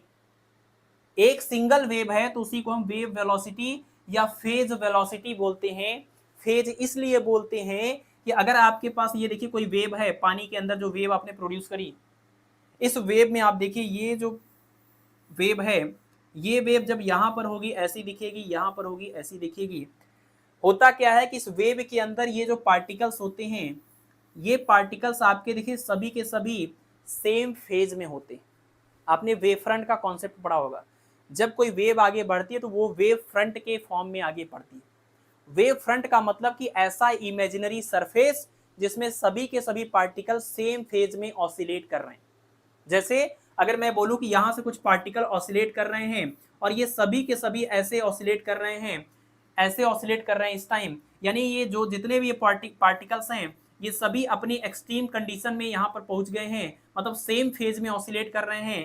तो ये इमेजिनरी सरफेस जिसमें ये सभी पार्टिकल सेम फेज में ऑसिलेट कर रहे हैं उसको हम बोलते हैं वेव फ्रंट। लेकिन इसी में मान लीजिए कोई ऐसा होता है, एक पार्टिकल इधर था, एक पार्टिकल इधर गया है, एक यहाँ पहुंचा है, एक यहाँ से पहुंचा है, ये सभी सेम फेज में नहीं, कोई मैक्सिमम पर पहुंचा है, कोई अभी जीरो पर है और कोई वापस चला रहा है अपोजिट फेज में है, तो ये सेम फेज नहीं बोला जाएगा। सेम फेज मतलब सभी लोग एक साथ जो भी मैक्सिमम हो रहे हैं और एक साथ मिनिमम हो रहे हैं, ये सेम फेज हुआ। तो जब ये वेव आगे बढ़ रही है, आप देखिए ये सारे पार्टिकल पीक पर हैं और यही पार्टिकल फिर यहाँ पर आपको पीक पर उठे हुए दिख रहे हैं, बाकी सबसे ऊपर उठे हुए दिख रहे हैं, वही आपको यहाँ पर भी उठे हुए दिख रहे हैं। तो जितने भी यहाँ पर ये पार्टिकल्स आपको दिख रहे हैं इस वेव में, इस पूरी वेव में जितने भी पार्टिकल्स हैं, ये सभी के सभी पार्टिकल आपको सेम फेज में ही तो दिख रहे हैं। सभी के सभी बाकी पार्टिकल्स के रिस्पेक्ट में सेम फेज में है, या तो मीन पोजीशन से ऊपर या तो नीचे, कहीं पर भी हो, लेकिन सेम फेज में सब लोग एक जैसा बिहेवियर शो कर रहे हैं। तो जब भी कोई वेव आगे ये बढ़ रही है, उस वेव के ऊपर जितने भी पार्टिकल्स हैं वो सभी हमेशा एक दूसरे के साथ कांस्टेंट फेज में रहते हैं, इसलिए कांस्टेंट फेज की वजह से इसका नाम फेज वेलोसिटी भी है। वेव आगे बढ़ती है कांस्टेंट फेज के साथ, यानी कांस्टेंट फेज आगे बढ़ रहा है, इसको हम फेज वेलोसिटी या सिंगल वेव की बात हो रही तो वेव वेलोसिटी भी बोलते हैं। तो मान लीजिए कि वेव का equation y equal to a sin omega t minus kx है, तो इस वाले में ये जो फ्रीक्वेंसी और ये जो आपका ये k दिख रहा है, इन दोनों को डिवाइड करने से जो आता है वो सिंगल वेव की वेलोसिटी आती है, इसी को हम फेज वेलोसिटी भी बोलते हैं। लेकिन अगर कोई पार्टिकल चल रहा है, वेव नहीं, जब कोई एक पार्टिकल चलता है, आपने क्वांटम फिजिक्स में ये चीज पढ़ा होगा, और नहीं पढ़ा है तो आप एक बार अगर नहीं पढ़ा है तो आप क्वांटम मैकेनिक्स का लेक्चर देख लीजिएगा। मैं लेक्चर नंबर आपको तो अभी नहीं कंफर्म कर पाऊंगा, बट ये क्वांटम मैकेनिक्स वाला जो लेक्चर है बीएससी का, उसमें ये फेज वेलोसिटी और वेव वेलोसिटी के ऊपर 2 या 3 मुझे लग रहा है टोटल लेक्चर्स होंगे। नोट्स तो मेरे पास है बट लेक्चर मुझे देखना पड़ेगा कौन से लेक्चर में पढ़ाया गया है। तो वहाँ पर डिटेल में इनकी चर्चा करी गई और इनका डेरिवेशन भी किया गया, ये फार्मूले आते कैसे हैं इनका डेरिवेशन किया गया, ठीक है। और क्वांटम मैकेनिक्स के पॉइंट ऑफ व्यू से आपको बताया गया है कि जब कोई एक पार्टिकल चलता है तो एक्चुअल में इस पार्टिकल से एसोसिएटेड बहुत सारी वेव बनती हैं, और उन सारी वेव के कॉम्बिनेशन को हम लोग ऐसे रिप्रेजेंट करते हैं, इसका नाम है वेव पैकेट। ये क्या है? Wave packet. और वेव पैकेट का मतलब हुआ ग्रुप ऑफ वेव्स। ये क्या हुआ? ये ग्रुप ऑफ वेव को रिप्रेजेंट कर रहा है। ये ग्रुप ऑफ वेव किसकी हैं? किसी एक मूविंग पार्टिकल से एसोसिएटेड सभी जो वेव होती हैं उन सब का ये रिजल्टेंट वेव है, इसको हम वेव पैकेट बोलते हैं। यानी आपका जब कोई पार्टिकल चलता है तो उस पार्टिकल का जो मैटर वेव बनता है उसको हम लोग ऐसे वेव पैकेट के फॉर्म में या ग्रुप ऑफ वेव के फॉर्म में इमेजिन करते हैं। और ये जो वेव पैकेट का ये जो पीक है, यहाँ पर इस पार्टिकल के पाए जाने की प्रोबेबिलिटी सबसे ज्यादा है और यहाँ पर पाए जाने की प्रोबेबिलिटी सबसे कम। यानी कोई पार्टिकल जब चलता है तो उस पार्टिकल के कहाँ पर पाए जाने की प्रोबेबिलिटी होती है, तो उसके वेव पैकेट के अंदर पाए जाने की प्रोबेबिलिटी 1 है। मतलब उसके वेव पैकेट के अंदर पार्टिकल तो है ही है, लेकिन उसमें भी सबसे ज्यादा कहाँ पर है, तो यहाँ पर जहाँ पर इसका एम्पलीट्यूड मैक्सिमम है, यहाँ पर पार्टिकल के पाए जाने की प्रोबेबिलिटी सबसे ज्यादा, यहाँ पर और यहाँ पर सबसे कम, क्वांटम मैकेनिक्स के पॉइंट ऑफ व्यू से। तो इसी इन्वेलप को हम लोग बोलते हैं वेव पैकेट। वेव पैकेट मतलब बहुत सारे वेव का कॉम्बिनेशन। तो बहुत सारे वेव का जो कॉम्बिनेशन है, ग्रुप ऑफ जो वेव होता है, उसको हम लोग वेव पैकेट के फॉर्म में रिप्रेजेंट करते हैं। और ये वेव पैकेट जिस स्पीड से आगे बढ़ता है, देखिए वेव पैकेट के अंदर तो ये आपका जैसे ये जो दिखा रहा है वो मान लीजिए कोई एक वेव है, तो वेव पैकेट के अंदर तो बहुत सारी वेव है ही। तो वेव पैकेट के अंदर किसी वेव की बात करें तो वो वेव किस स्पीड से आगे बढ़ रही है उसको हम लोग बोलेंगे वीपी। एक सिंगल वेव की वेलोसिटी, फेज वेलोसिटी या वेव वेलोसिटी। लेकिन ये पूरा आपका ये जो इनवेलप जो कवर है, ये कवर किस स्पीड से आगे बढ़ रहा है, लेवल, ये पूरा इनवेलप, ये पूरा इनवेलप यानी ग्रुप ऑफ वेव या वेव पैकेट आगे बढ़ रहा है, उसको हम ग्रुप वेलोसिटी बोलते हैं। यानी इस पूरे वेव पैकेट के अंदर ही आपका ये फेज वेलोसिटी और वेव वेलोसिटी भी है। इसी के अंदर बहुत सारी वेव हैं जो अपनी अपनी वेव वेलोसिटी से, फेज वेलोसिटी से चल रही है। बट ये पूरा का पूरा ये पैकेट किस वेलोसिटी से चल रहा है, that is called group velocity, या फिर इसको हम पार्टिकल वेलोसिटी भी बोलते हैं। क्योंकि किसी पार्टिकल की वेलोसिटी को रिप्रेजेंट करने के लिए हम वेव पैकेट की बात करते हैं क्वांटम मैकेनिक्स के अंदर, ठीक है। बट यहाँ आप बस इतना याद रखें, उतना ज्यादा डेप्थ में आपको जाने की कोई जरूरत पड़ेगी नहीं।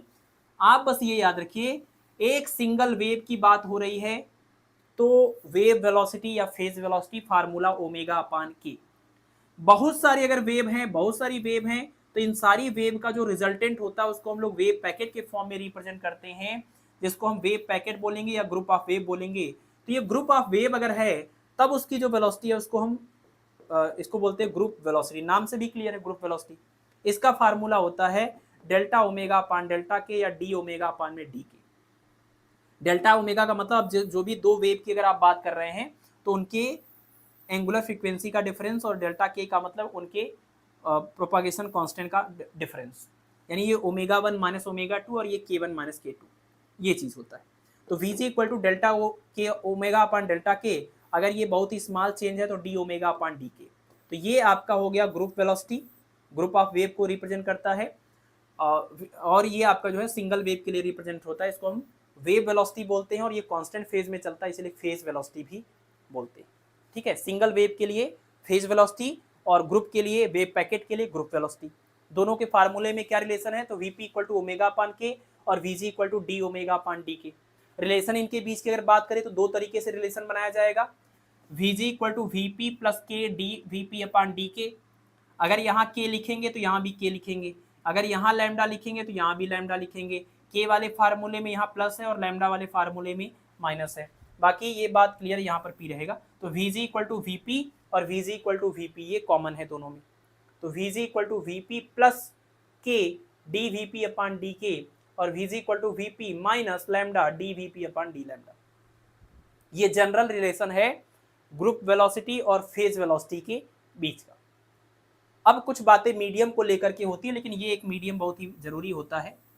नॉन डिस्पर्सिव मीडियम का मतलब वो मीडियम जिसमें सिंगल वेव और ग्रुप ऑफ वेव दोनों सेम वेलोसिटी से चल रही हैं।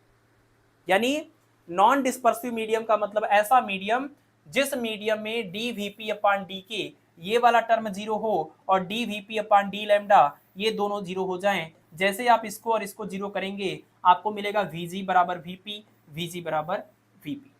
तो नॉन डिस्पर्सिव मीडियम का मतलब ऐसा मीडियम जिसमें ग्रुप वेलोसिटी और फेज वेलोसिटी दोनों की स्पीड सेम हो, उसको हम लोग बोलते हैं नॉन डिस्पर्सिव मीडियम। जैसे वैक्यूम जो है वो इलेक्ट्रोमैग्नेटिक वेव के लिए नॉन डिस्पर्सिव मीडियम है ना। एक टर्म होता है नॉर्मल डिस्पर्सन और एनोमलस डिस्पर्सन। तो नॉर्मल डिस्पर्सन में, नॉर्मल जो आपके डिस्पर्सिव मीडियम होते हैं उसमें Vg हमेशा, ग्रुप वेलोसिटी हमेशा फेज वेलोसिटी से कम होता है। बट अगर ग्रुप वेलोसिटी फेज वेलोसिटी से कभी ज़्यादा हो जाए इसको हम बोलते हैं एनोमलस डिस्पर्सन, ठीक है। और ये डिस्पर्सन और ये जो भी इन फार्मूले का डेरिवेशन होता है और ये वेव पैकेट का क्या मतलब होता है, इसके लिए आप BSc सेकेंड ईयर के क्वांटम मैकेनिक्स वाले लेक्चर में देख लेंगे तो आपको डिटेल में इनका पूरा डेरिवेशन और सारी चीज़ें मिल जाएंगी, ठीक है।